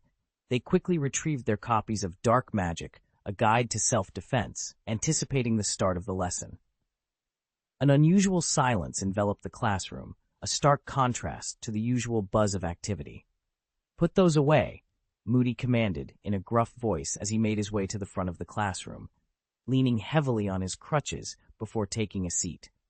You won't be needing textbooks today. The students exchanged puzzled glances before reluctantly stowing their books. Ron, having heard tales of Moody's unconventional teaching methods from Fred and George, was particularly intrigued. Moody began the class with roll call, a simple yet effective way to familiarize himself with the students. Without needing to glance at the list, he called out names, his normal eye scanning the list, while his magical eye roamed the room, locking onto each student as they responded. "John Wick," he called. "Here," John replied calmly, his voice cutting through the eerie silence. Moody paused briefly at the mention of the name, but continued without further comment. Once roll call was completed, Moody delved into the heart of the lesson. "I've been briefed by Professor Lupin about your progress last semester. You've mastered a considerable amount dealing with creatures of dark magic," he began, invoking the name of the student's beloved Professor Lupin, which seemed to embolden them slightly. However, Moody quickly shifted gears, his tone growing stern. "But when it comes to handling spells, your knowledge is lacking. Severely lacking," he declared, tapping his wooden leg on the ground for emphasis. His magical eye swept over the students, who were now hanging on his every word. "This year, I'll be teaching you how to confront the darkest aspects of magic." Before he could finish, Ron, unable to contain his nervousness, blurted out, "What did you say?" Moody's magical eye fixed on Ron, who immediately regretted his outburst, fearing he had just sealed his fate. However, to Ron's surprise, Moody chuckled. "You're Arthur Weasley's son, aren't you?" Moody asked, his demeanor softening slightly. "Your father helped me out of a tight spot recently. Yes, I'm only here for a year, doing Dumbledore a favor before I retire." Ron breathed a sigh of relief, realizing Moody wasn't offended by his interruption. Malfoy, however, couldn't resist a snide chuckle, which didn't go unnoticed by Moody. His magical eye fixed on Malfoy, who quickly stifled his amusement, though his expression remained smug. Moody then turned his attention back to the class, ready to dive into the first Defense Against the Dark Arts lesson of the semester. "Do any of you know which spells are considered the most heinous under wizarding law?" he asked, his voice now carrying a hint of challenge. Several hands shot up, trembling slightly, including Ron and Hermione's. Moody pointed at Ron, his tone softer yet still commanding. "Weasley." My dad mentioned one. The Imperious Curse, I think?" Ron said uncertainly. "Ah, yes," Moody exclaimed, his approval evident. "The Imperious Curse has indeed caused the Ministry a great deal of trouble." He swiftly wrote the Imperious Curse on the blackboard and limped over to his desk, from which he retrieved a glass bottle containing 3 large black spiders. Ron's heart sank. He had hoped to avoid any encounters with spiders. "As far as I know, some of you have already had experiences with the Imperious Curse, haven't you?" Moody said, his magical eye lingering on John as he spoke. Moody delved into the bottle with a fearless grip and extracted a spider, placing it thoughtfully on his open palm for all to see. With his wand aimed, he whispered, "Imperio." Under the spell's influence, the spider leaped from Moody's hand, swinging and somersaulting through the air before landing on the table. It then stood on its hind legs and performed a tap dance, eliciting laughter from the students. Moody's lips curled into a slight smile. "You find this amusing, do you?" he asked in a gruff tone. "How would you feel if I did it to you?" The laughter ceased instantly. Moody's gaze shifted to John, who had been silent since entering the room. "The one under control is completely at the mercy of the spellcaster. I could make him jump from a window or even drown himself. Worse yet, I could force him to commit murder." His blunt words drained the color from the students' faces. As Moody's stare intensified on John, he added, "Wick should be particularly moved by this, given his involuntary experience with such manipulation." The classroom's attention turned to John, who had been subjected to the Imperious Curse in his first year. Despite this, John's expression remained composed, and he reassured Daphne with a slight shake of his head, indicating he was untroubled. He had only pretended to be under the curse's influence, allowing him to dismiss Moody's comments. Years ago, the Imperious Curse ensnared many wizards, causing turmoil within the Ministry of Magic as they struggled to discern the truth from lies among those claiming to be under its influence, Moody continued. "Resisting the curse is possible, but it demands a strong will. The best defense, however, is to avoid its grasp entirely. After scrutinizing John's reaction, Moody abruptly exclaimed, "Remember, always be vigilant." He then carelessly tossed the spider back into the glass bottle. When he inquired about other spells, Neville surprisingly raised his hand. Acknowledging him, Neville mentioned the Cruciatus curse in a soft yet clear voice. Moody's gaze softened momentarily as he looked at Neville. He then enlarged a second spider to the size of a tarantula, causing Ron to recoil. With a gentle utterance of "Crucio," the spider contorted in silent agony, its distress evident. Neville's face went pale, and he shut his eyes to block out the sight. Hermione's plea of "Stop!" halted Moody's demonstration. He reduced the spider's size and returned it to the bottle, remarking softly on the curse's excruciating pain. "Who knows another spell?" Moody asked. Hermione, raising her hand again, whispered, "Avada Kedavra," her voice barely audible, as if fearing the mere mention could cause harm. "Yes, the most unforgivable of them all, the killing curse," Moody said, his lips twisting into a grim smile. Despite the students' protests, he proceeded with the demonstration. "Avada Kedavra," he murmured, as gently as a goodnight wish. A flash of green light left the spider lifeless, its body sliding towards Ron, who recoiled in horror. "This curse is merciless, leaving no room for resistance," Moody explained, his normal eye on Harry and his magical eye on John. "Only one person is known to have survived it, and that's when it was cast in earnest." The students exchanged uneasy glances, the weight of Moody's lessons sinking in. The demonstration of the unforgivable curses not only showcased their power, but also the importance of understanding and resisting dark magic. Moody spoke with a calmness that belied the gravity of his words. "Casting Avada Kedavra requires a formidable amount of magical power as its foundation. You may all draw your wands, aim them at me, and recite the spell," he suggested. His laughter that followed was as chilling as the killing curse itself, carrying a sinister edge. "I suspect the worst I'd suffer would be a nosebleed, much like Wick's unfortunate experience. He was pitifully lucky. The caster was exceptionally weak, likely possessing even less magical power than you currently wield."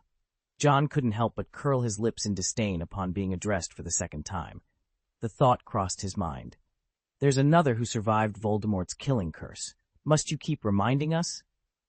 The unforgivable curses were deemed unforgivable for a reason. Their use was a one-way ticket to Azkaban. Of course, Moody was exempt from such consequences. It was a harsh reminder that not everyone could be judged by the same standards. As the class concluded, the students hurried out like rabbits escaping a predator, their pace quick and their discussions about the lesson fervent. "John, you've now been targeted with 2 of the 3 unforgivable curses," Malfoy remarked, a hint of mockery in his tone. In a moment of clumsy camaraderie, Goyle, who was walking and talking with Crabbe, accidentally collided with Malfoy, sending both of them tumbling into the mud. Amidst the chaos, it was Goyle who ended up most disgraced, covered in mud from head to toe. The incident, though minor, served as a momentary distraction from the heavy atmosphere left by Moody's lesson, reminding them of the lighter, more humorous aspects of their school life, amidst the dark undertones that often pervaded their world. Chapter 195, Neville's Concern and My Rejection. Neville stood alone in the corridor, his hands clenched so tightly that his knuckles turned white. The armor he had been using as a training partner let out a metallic groan, drawing attention to the hand Neville had inadvertently crushed. Hermione, noticing Neville's unusual behavior, approached him with a look of concern. "Neville?" she inquired softly. "Oh, hello," Neville stammered, attempting to straighten the armor's hand, his actions betraying his inner turmoil. Ron, witnessing the crushed hand, whispered to Harry in awe, "He could probably crush my head with one hand." Harry nodded in agreement, observing the changes in Neville. He was taller, his arms thicker, and his previously noticeable belly had vanished, replaced by well-developed chest muscles. His transformation was so profound that his loose wizard robe barely concealed his newfound physique. Hermione, ever observant, leaned in closer, her worry evident. She could sense that something was amiss with Neville. Their moment of concern was abruptly interrupted by Malfoy's taunting voice. "Hey, Neville Longbottom, have you lost your mind?" Ron, quick to defend, retorted, "Get lost, Malfoy."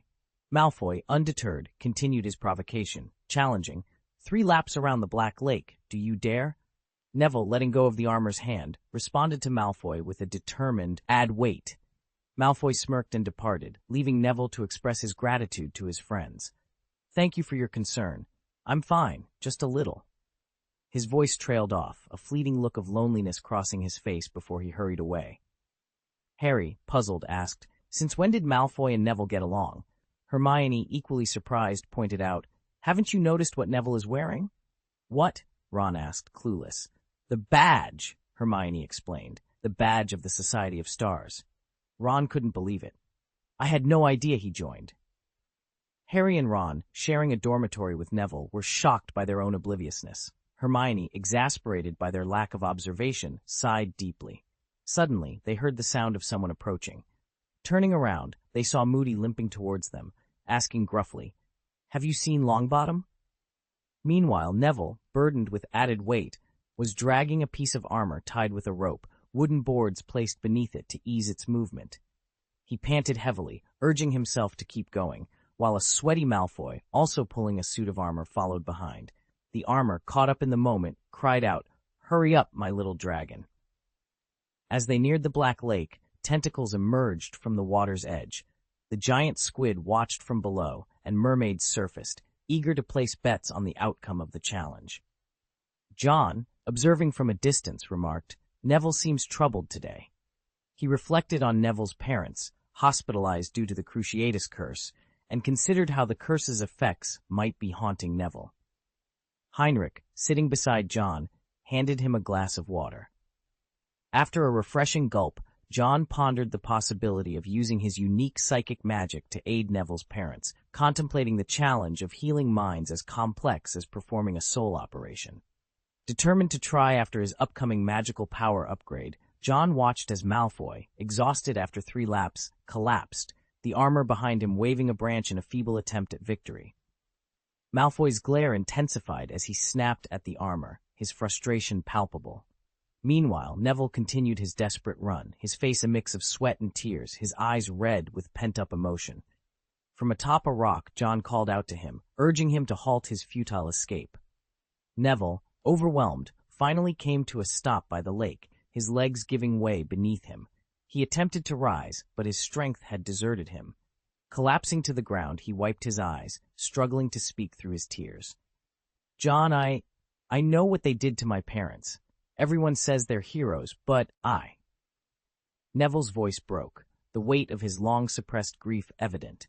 The members of the Star Society watched in silence, offering him a quiet solidarity. I just want to see them well again, to hear them call me Neville, he managed to say, his voice thick with emotion. In a world mourning the loss of Harry Potter's parents, Neville Longbottom's own tragedy often went overlooked. His parents had suffered terribly, and now, in front of his friends, he allowed himself to grieve. Malfoy, despite his earlier bravado, showed a flicker of empathy. Stop crying, I'll run with you if you need, he said, his voice softer than before, though his legs trembled with the effort of standing. John, observing Malfoy's unsteady stance, suggested gently, You should rest. And Neville, trust me, I can help your parents. Neville's tears flowed freely, a release of pent-up sorrow. The next day, he appeared rejuvenated, the previous night's emotional catharsis having worked its healing. John, meanwhile, was busy with correspondence in the auditorium when a flurry of owls, including a distinctive black long-eared one, delivered messages. He noted the need for unicorn horns, essential for the potion that might aid Neville's parents. In class, John excelled, his academic prowess unmatched, except in defense against the dark arts. Malfoy, too, contributed, earning points for their house. Later, John visited the secret room of the Star Society, pondering the powerful confusion spell guarding it. Inside, he worked on enhancing the room's defenses and expanding its capabilities, including an assembly line for crafting magical items. A unique feature of the room was a faucet dispensing pure magic wine, its impurities recycled to power the room's enchantments. As John prepared to leave, he encountered Luna, wearing the shooting star shoes he had given her. Her presence was as serene as ever, and he greeted her warmly, hinting at another gift he had for her. I'm searching for the horned snorkel tomorrow, Luna mentioned, her voice carrying a hint of her usual whimsy. John smiled, intrigued by her plans, and hinted at a surprise he had in store for her, their friendship a beacon of light in the complex tapestry of their magical world. What a coincidence! I'm also on my way to search for the horned snoring beast. Have you forgotten the promise I made to you last semester? Luna's eyes sparkled with excitement as they agreed on a time to embark on their adventure together. After their conversation, they parted ways on the staircase. John headed towards the library in search of books about the soul. Upon entering the library, John encountered Hermione. His gaze was immediately drawn to the badge pinned on Hermione's chest. With a hint of hesitation, he inquired, "Vomit?" "It's Spew, the Society for the Promotion of Elfish Welfare." Hermione corrected him sharply, her annoyance evident. John's eyes widened in surprise. "You founded it?" he asked, genuinely curious. Hermione nodded, her frustration easing slightly. "Yes, I initially wanted to name it Campaign to Stop Cruelty and Improve the Legal Status of Our Fantastic Animal Friends, but it was a bit of a mouthful." John couldn't help but agree. "Indeed, that would have been quite inappropriate," he remarked, struggling to keep a straight face. "So, you're advocating for equal rights for house elves?" "Exactly."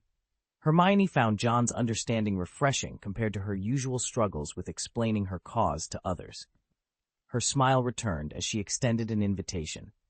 "John, would you consider joining me in this effort?" The proposal seemed appealing. "Sounds interesting," John admitted, causing Hermione's smile to broaden. However, in the next moment, he added, "But I must decline." Hermione's smile vanished as quickly as it had appeared, replaced by a look of sharp disappointment. "Why?" she demanded, her tone a mix of confusion and irritation. John's refusal to join Spew, despite initially showing interest, highlights the complexity of character motivations and the challenges Hermione faces in her advocacy for house elf rights. Chapter 196, Equal Rights and the Horned Snoring Beast. Hermione had not anticipated her proposal for a House Elf Rights Promotion Association to be dismissed outright. Confusion and frustration clouded her judgment as she confronted John, her voice rising unintentionally. "You don't think house elves enjoy being enslaved, do you? Like Ron seems to believe?" John shook his head, his response gentle yet firm. "No, Hermione, but let me ask you, why do you feel compelled to help the house elves?" Caught off guard, Hermione paused before replying. "Isn't it obvious? It's unjust to see them enslaved. They deserve to be compensated for their work, not bound to servitude without choice." John regarded her with a mix of patience and sorrow, as if explaining a harsh truth to a child. "You're mistaken," he said, his tone growing serious. "Do you understand how the status of wizards came to be?" Before Hermione could respond, John continued, his words carrying the weight of history. "Through conflict and bloodshed. In the early days, wizards and certain magical creatures did not coexist peacefully. You're aware of the Goblin rebellions, but house elves were on the losing side of a different war." A chill ran down Hermione's spine as John painted a grim picture of the past. Many wizards lost their lives in those conflicts, and as a result, house elves were subjugated and forbidden from using wands. Hermione felt a knot form in her stomach as she began to grasp the complexity of the issue. Victory and defeat dictate the terms. House elves may appear pitiable, but that's partly because they were responsible for numerous wizard deaths.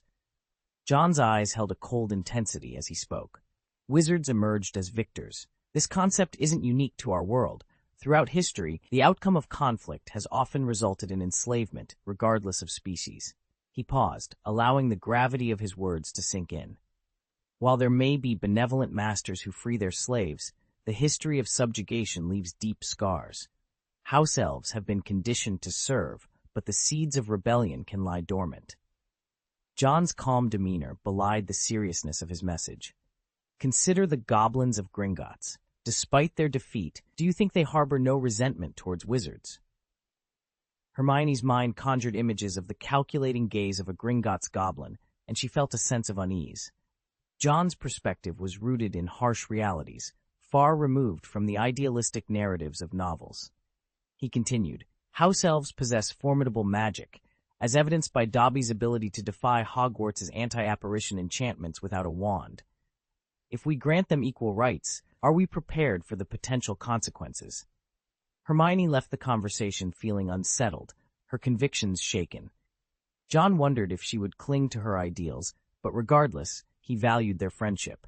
Seeking solace in research, John delved into the library's resources, focusing on the spiritual aspects of magic. He pondered the plight of the Longbottoms, victims of the Cruciatus curse, and the challenge of healing their tormented minds. Empathy is the key to unlocking their hearts, John mused, contemplating the daunting task ahead. But how can I truly understand their pain without experiencing it myself? The thought of subjecting himself to the Cruciatus curse was abhorrent, yet he recognized the necessity of aligning his mental frequency with that of the Longbottoms to facilitate their recovery. From 0 to 1, the journey is fraught with difficulty, John acknowledged, steeling himself for the challenges that lay ahead in his quest to heal and understand. In other words, Dumbledore wouldn't have kept a close eye on the Order of the Phoenix's hero if the situation were straightforward. After organizing his books, John stood up and departed. It was a beautiful Saturday morning when John woke up and began his day with some morning exercises. Although Quidditch was not scheduled for this semester, he knew the importance of staying in P. Draco Malfoy had left early. With Montague stepping in as the new Quidditch captain, there was no contention from Malfoy. Flint's graduation had left a gap in the team, necessitating a strategic overhaul. As a pivotal player, Malfoy's approach to the game was crucial. For a routine practice, the high-end firebolts were not necessary, though Malfoy's firebolt, a gift from Lucius for clinching the Slytherin championship, was en route. This reward was partly funded by Malfoy's winnings at the World Cup, aiming to edge closer to a professional Quidditch career, a goal John wholeheartedly supported. The windfall also allowed John to generously reward his employees, further solidifying his esteemed reputation. Among this year's new students was a werewolf, whose admission John had discreetly sponsored. Given the precedent set by Remus Lupin, Dumbledore had allowed the werewolf's enrollment, albeit in Hufflepuff rather than Slytherin. This decision was beneficial, considering Hufflepuff's reputation for inclusivity. John had committed to supplying the Wolfsbane potion for the werewolf, known as Little Jack, the adopted grandson of Old Jack, until his graduation. After his morning routine, John made his way to Hagrid's cabin, having arranged to meet Luna Lovegood there. He also planned to venture into the Forbidden Forest in search of something mysterious.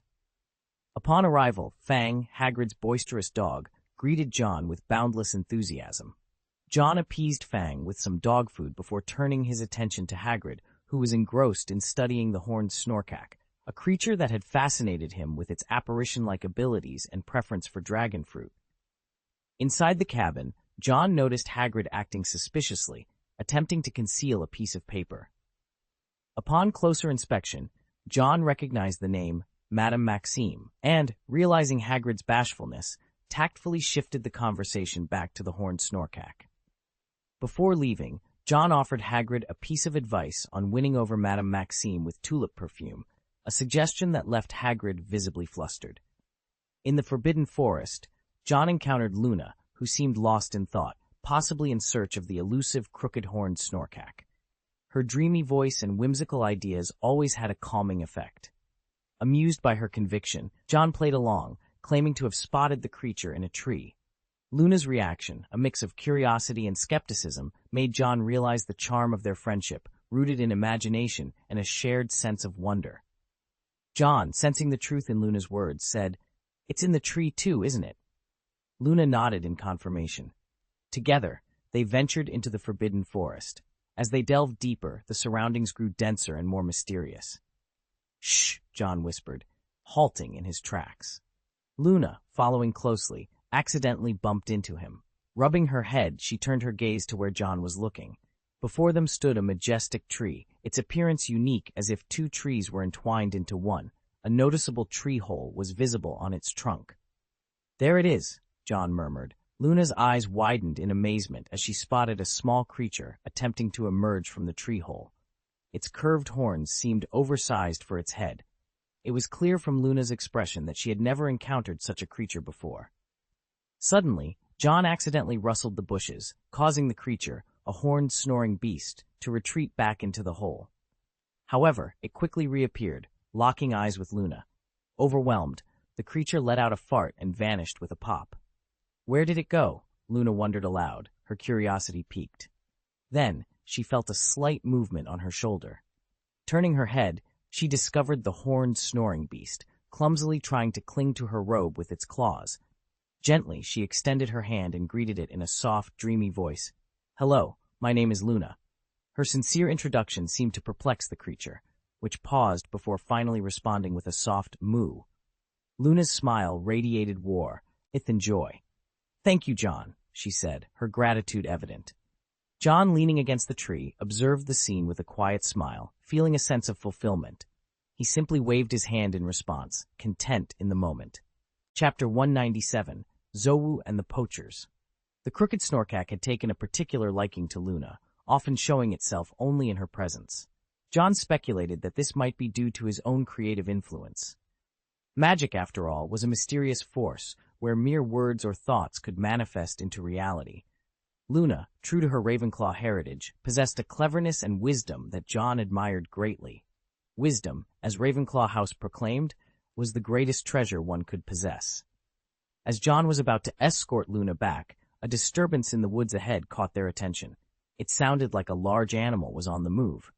Instinctively, John positioned himself protectively in front of Luna and drew his wand, his gaze fixed on the source of the noise. The sounds grew louder, and to their astonishment, a massive magical creature emerged. Its fur was wild and untamed, reminiscent of a tiger's mane, and it sported a long tail that resembled a blooming peony. The creature leaped onto a tree, only to fall heavily to the ground. John's eyes widened in surprise. "What is this?" he murmured. But before he could examine the creature further, it sprang up and darted away at an incredible speed, disappearing into the depths of the forbidden forest. John noticed a collar around the creature's neck, embedded with barbs that seemed to cause it distress, a clear sign of panic. Escaped. John realized the collar was a tool used by poachers to prevent their captures from escaping, a cruel method for taming magical creatures. A sense of urgency filled him. "Luna, we need to get you home," he said, his voice grave. Poachers had infiltrated the forbidden forest, a dangerous development for anyone who crossed their path. Quickly, John led Luna away, but it wasn't long before they heard the sounds of several wizards in pursuit. A thin man with a large beard cursed upon seeing blood on the ground. "Damn it! Don't let it die here." They continued their chase, oblivious to John and Luna's departure. Upon exiting the forbidden forest, they were met by Hagrid, who scolded John for venturing into such peril. John, however, was quick to inform him of the poacher's presence. Turning to Luna, he reassured her, despite the danger that loomed. Luna, curious, asked, "Aren't you afraid?"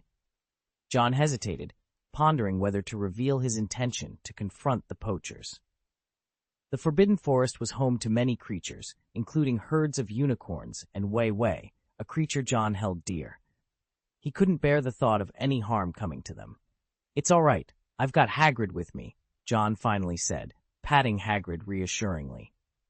Hagrid, now aware of the poachers, was filled with indignation at the thought of anyone harming the forest's inhabitants. Forgetting John's status as a student, Hagrid quickly enlisted his help to locate the poachers. After bidding Luna farewell, John and Hagrid ventured deep into the Forbidden Forest. Their pace was swift, with John moving agilely and Hagrid's strides long and determined. They soon arrived at the site of the earlier encounter and discovered the poachers' tracks. "It's a poacher," Hagrid confirmed, recognizing the distinctive spike shoes they wore. He inquired about the creature they had seen, and upon hearing John's description, his excitement was palpable. "It might be a Zowu, a magical animal from the Celestial Dynasty. Very rare," Hagrid mused, his eagerness to find and possibly save the creature evident. John could see the determination in Hagrid's eyes, though he suspected Hagrid's intentions might extend beyond mere rescue. Hagrid spoke with a hint of dejection. "Aragog would have helped me before, but now all his descendants are gone." Upon hearing the name Aragog, John coughed awkwardly and interjected, "Actually, I might be able to help." He held his wand in his palm, and although there was no visible movement, the wand pointed steadfastly in one direction. I cast a tracking spell earlier when we encountered the Zuu, John explained. The wand's unwavering direction prompted them to mow forward, with Hagrid whispering in admiration, "John, you're truly brilliant." As they followed the wand's guidance, they stumbled upon large footprints, confirming Hagrid's suspicion that they were indeed tracking a Zuu. They quickened their pace, and just before dusk, they overheard a conversation. "That creature is elusive. If I hadn't limited its powers beforehand, it would have escaped by now," one voice grumbled. "Stop complaining. If you hadn't been asleep, it wouldn't have gotten out," another retorted. "Let's just capture it quickly. I want to finish this job," a third voice added, followed by a fourth who shared a picture of his girlfriend, mentioning his plans to marry her upon his return. John listened to their banter, feeling a pang of conscience. "Why do I feel like the villain here?" he thought, slightly bemused. Deciding to take action, he cast a disillusionment charm on himself, rendering him invisible to Hagrid's confused gaze. "I'll take down the leader first," John whispered, moving silently towards the group. The poachers, unaware of John's approach, continued their casual conversation, making them seem more like tourists than intruders in the forbidden forest. John targeted the bearded man, delivering a swift punch that knocked him unconscious. The sudden attack startled the remaining poachers, who quickly retaliated, only to find their spells passing through thin air. As they prepared to defend themselves, another scream pierced the air. One of their own had his fingers twisted and broken by an unseen force. Before they could react, a wand, floating in midair, struck another poacher, rendering him unconscious. The last poacher, drenched in sweat and panic, demanded the invisible assailant reveal themselves, only to be met with the eerie sounds of the forest. In a desperate attempt to flee, he collided with what he thought was a wall, but was actually Hagrid, who effortlessly threw him against a tree, knocking him out. With the poachers subdued, John lifted the disillusionment charm and mused that if he had let Hagrid take the lead earlier, they might have avoided the confrontation. He collected the poachers' wands, bound them with conjured ropes, and discovered a tracking device on the bearded man. As the device began to spin wildly, a tunnel appeared and the Zuu emerged, its fangs bared and ready to attack. John narrowly avoided being bitten thanks to a timely cast of the iron armor curse. "Hey, this way!" Hagrid shouted, diverting the Zuu's attention with a crossbow, attempting to calm the agitated creature.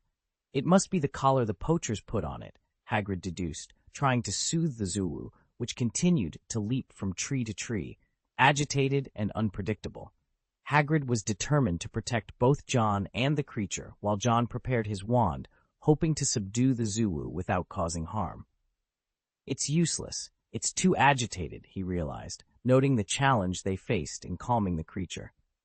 Hagrid had attempted to communicate with the creature several times, but all his efforts had been in vain. John knew that using a spell in this situation might only exacerbate things, potentially aggravating the Zuu even further. It was clear that a different approach was needed. An idea sparked in John's mind, and he decided to try connecting with the creature through spiritual magic. As he reached out with his mind, John could sense that the Zuu was overwhelmed with fear.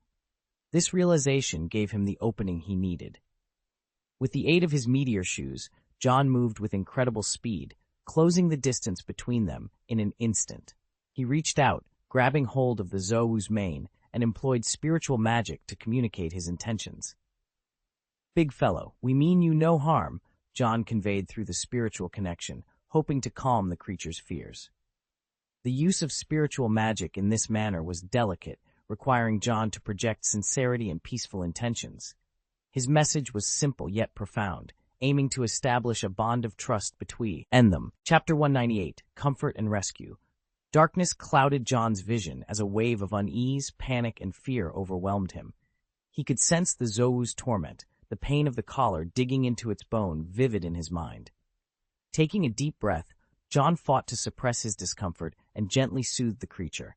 "Hey, big guy, the sun is setting." His words, carried by spiritual magic, reached the Zou's consciousness, gradually calming it. Hagrid, witnessing the effect, couldn't hide his surprise. "John, it's working." Holding on to the Zou's mane, John continued his soft reassurances. "It's okay, the bad guy has been caught." The Zowu began to settle, though it remained wary. "Quick, Hagrid, we need something to calm the Zowu further," John called out. With Hagrid's expertise in magical creatures, there was no one better to assist. Rushing into action, Hagrid dashed into the woods, leaving behind a promise of return. Meanwhile, John continued to use spiritual magic to soothe the Zowu, noting the numerous scars marring its body, particularly around its eyes and neck. Its left eye was dull, likely blind, and its right eye was clouded, as if severely myopic.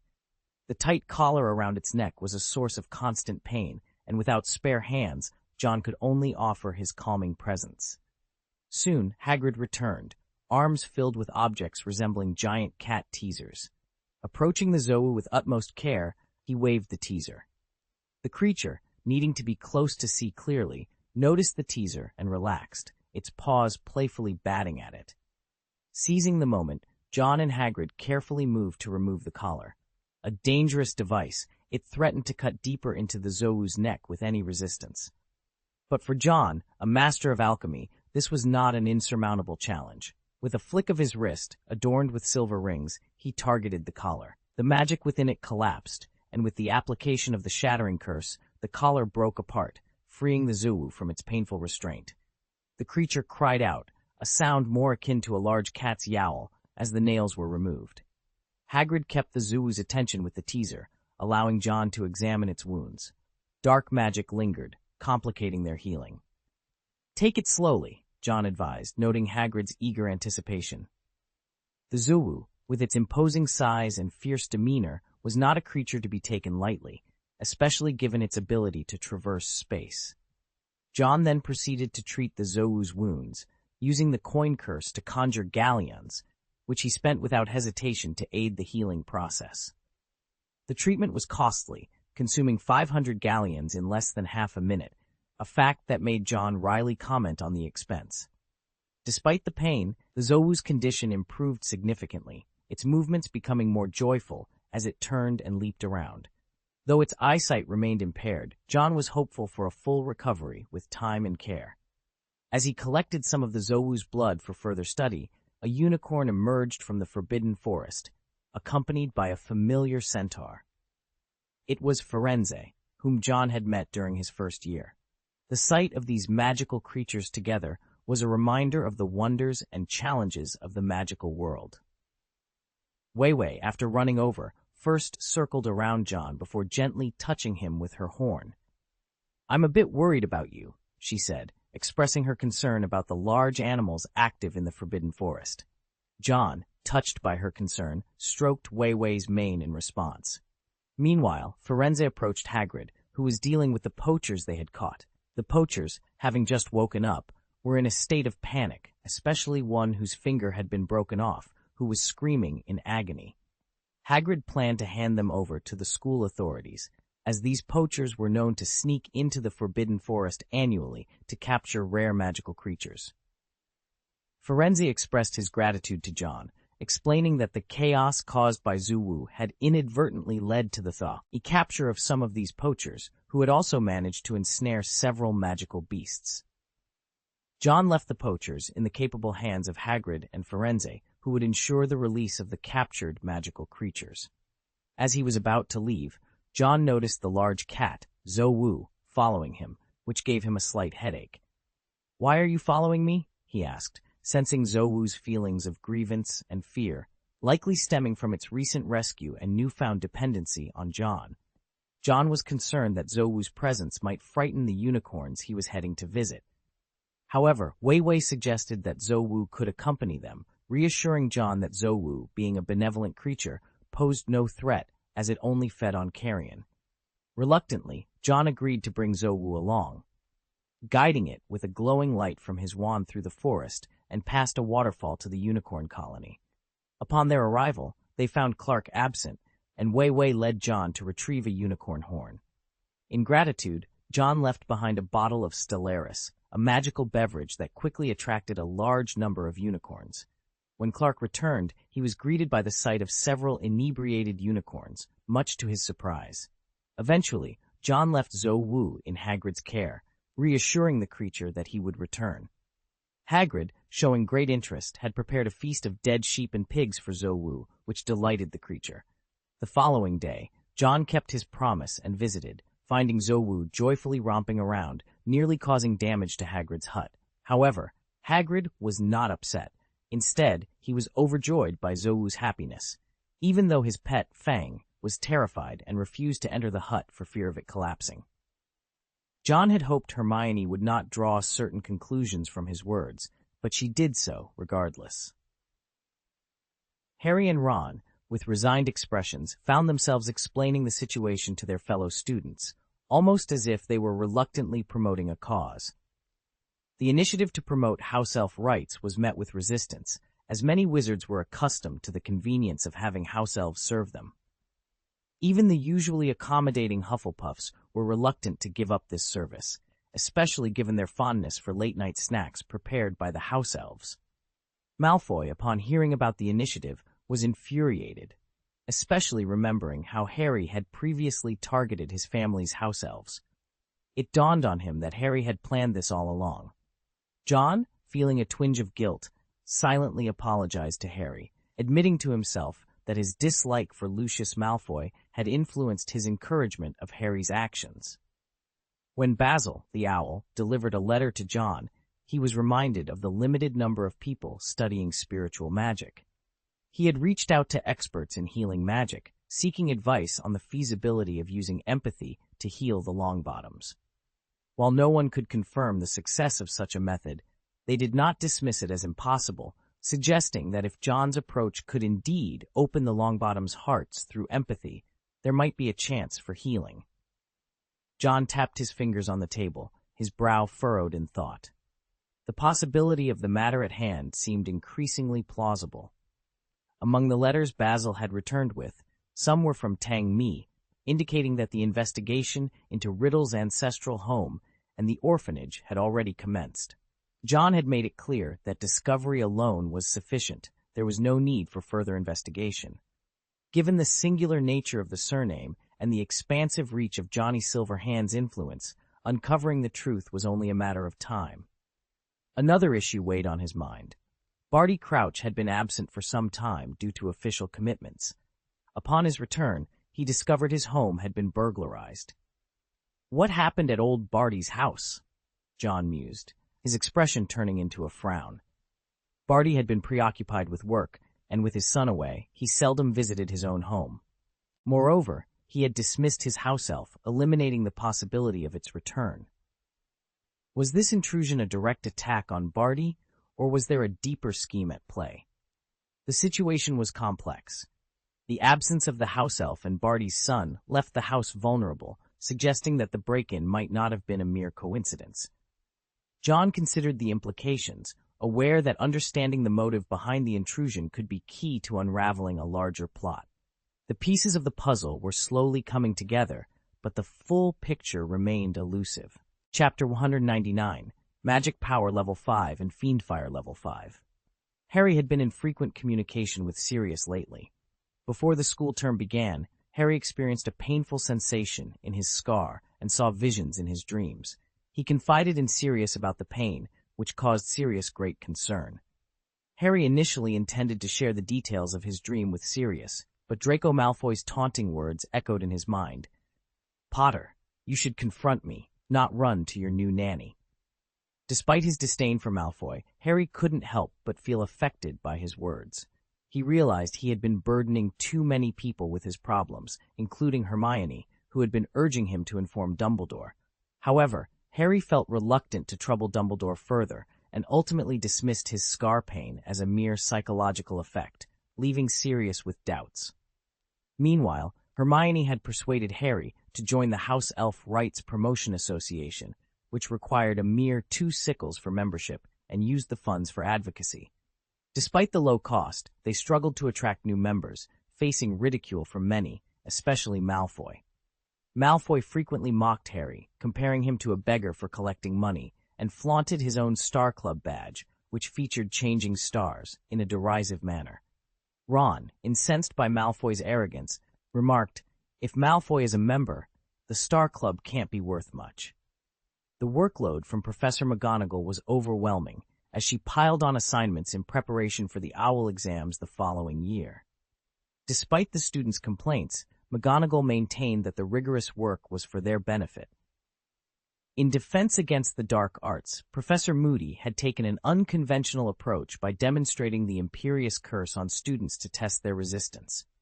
Hermione questioned the ethics of using an unforgivable curse in class, to which Moody replied that experiencing the curse firsthand was a crucial part of learning to defend against it.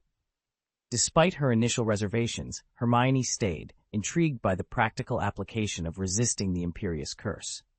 Moody, looking for a volunteer, chose John, who had previously been under the spell. Malfoy, visibly angry, seemed ready to confront Moody, suspecting revenge. John approached Moody calmly, unaffected by the tension in the room. As Moody cast the imperious curse, John experienced the familiar sensation of being controlled, but remained composed, resisting the spell's influence with remarkable willpower. This defiance surprised Moody and earned John the admiration of his classmates as he walked out of the classroom, leaving a lasting impression of his strength and resilience. John had harbored a dislike for Moody since the beginning of the school year. Initially, he had held a certain respect for the legendary Auror, but Moody's indiscriminate favoritism towards Harry had quickly eroded that goodwill. As John exited the classroom, Moody's gaze followed him, a twitch betraying his irritation. Malfoy, witnessing this, couldn't help but feel a secret sense of pleasure. Moody, now in a sullen mood, called the remaining students forward to practice resisting the imperious curse. Initially, some students were confident they could emulate John's resistance, but they quickly found themselves acting out of character, singing, dancing, or behaving like squirrels under the curse's influence. When it was Malfoy's turn, he approached with disdain for his peers, only to find himself reduced to a quivering, dancing figure, much to the amusement of the class. This scene was reminiscent of the horsefork worms, known for their frivolous dancing even in the face of danger, a behavior that had inspired a particular curse among wizards. Harry, called forward by Moody, shivered at the sight of Malfoy's undignified performance. Meanwhile, John had left the classroom with a significant purpose in mind. He was on the verge of a breakthrough. Deciding that his time was better spent outside the classroom, he headed straight for the room of requirement to focus on his training. As he completed his last sit-up, a chime sounded in his ear, signaling an upgrade in his magical power to level 5. Despite the progress, the daunting requirement of 5 experience points to reach level 1000 in magic power weighed heavily on him. How long will it take to improve just by exercising? John pondered, wiping away his sweat.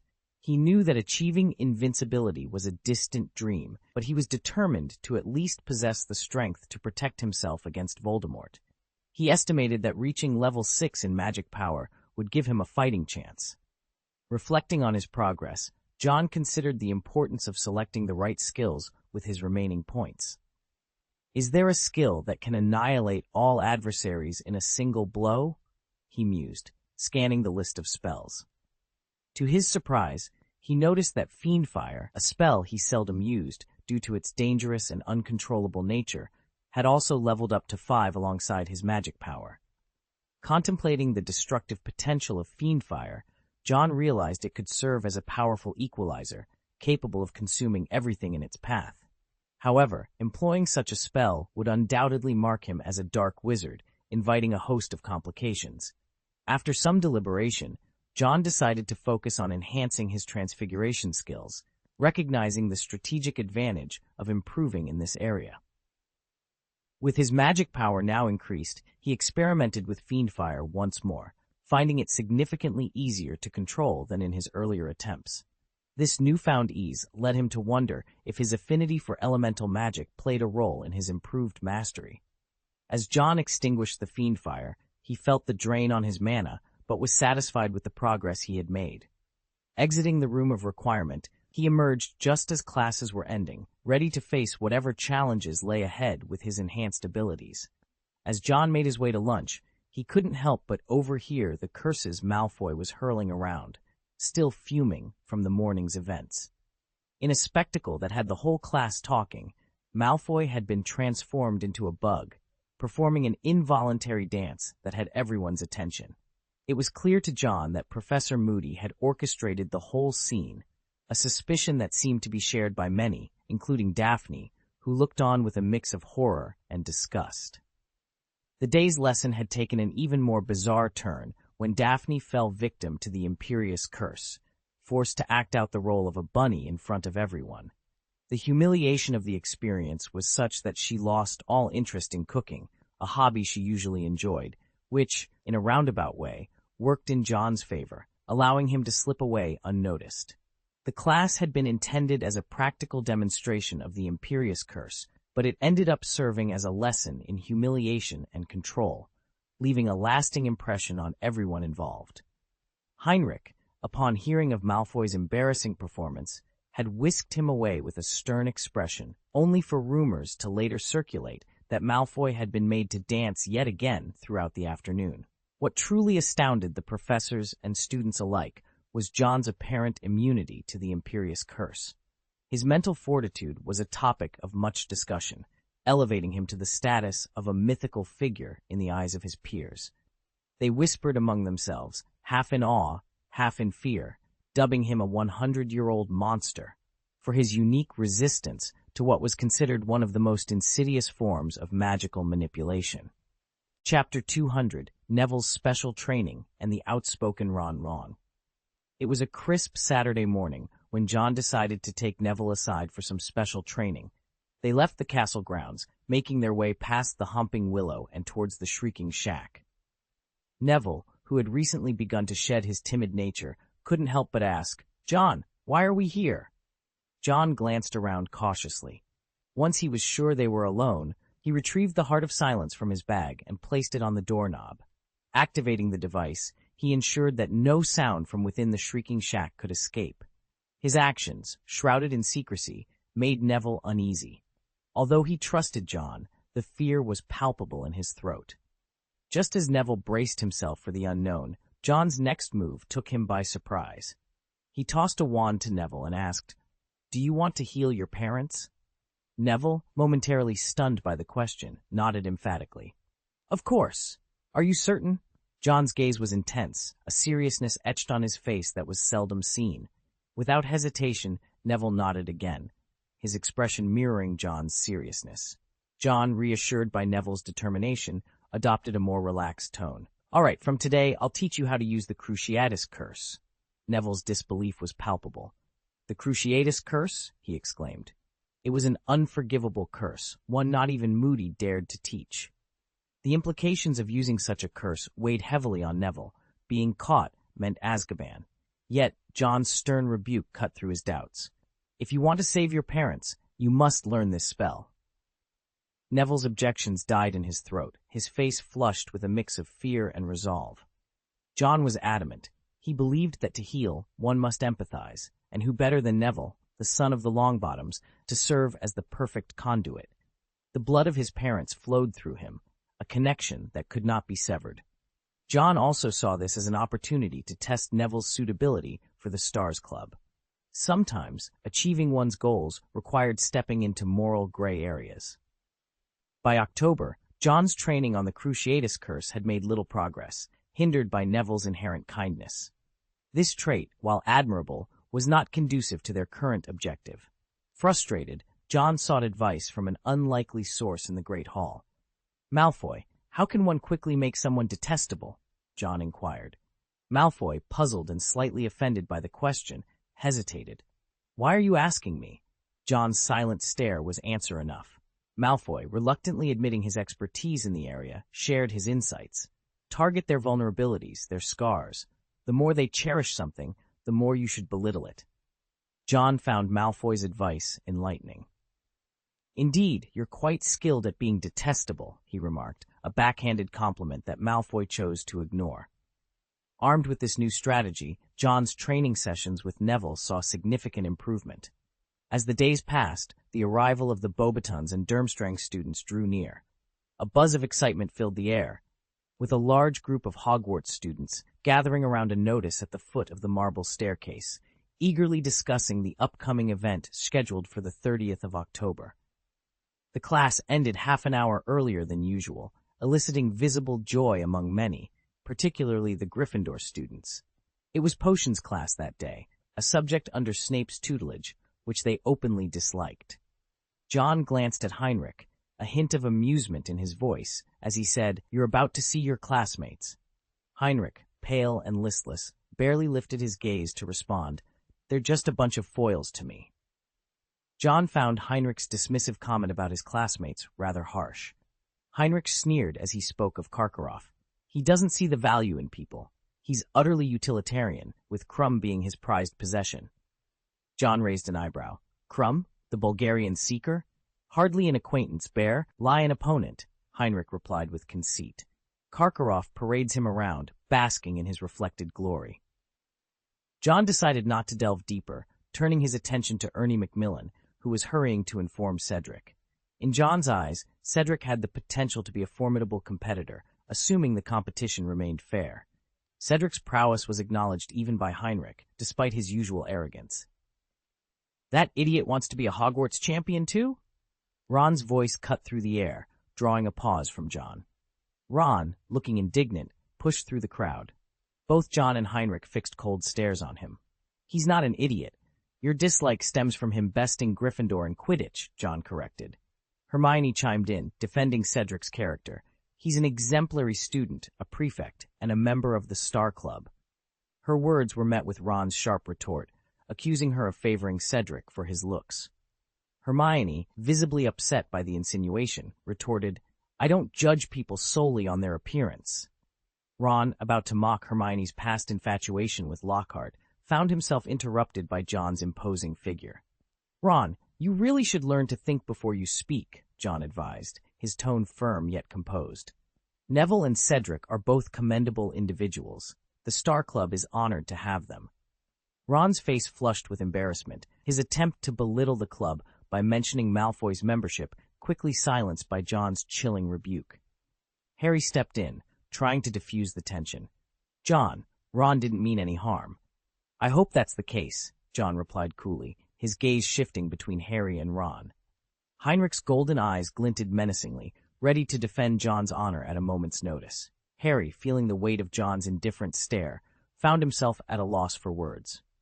"John, I'm sorry. Ron didn't intend to offend," Hermione interjected, hoping to shield her friends from John's wrath. She knew all too well the extent of John's capabilities, having witnessed his bravery firsthand during their first year.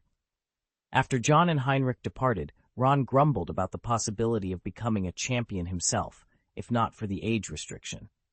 "It's never going to be Slytherin's turn anyway," he added bitterly. Harry, though silently agreeing, chose not to voice his thoughts, mindful of Hermione's growing frustration. The incident highlighted the complex dynamics within their group, underscoring the importance of respect and understanding among friends.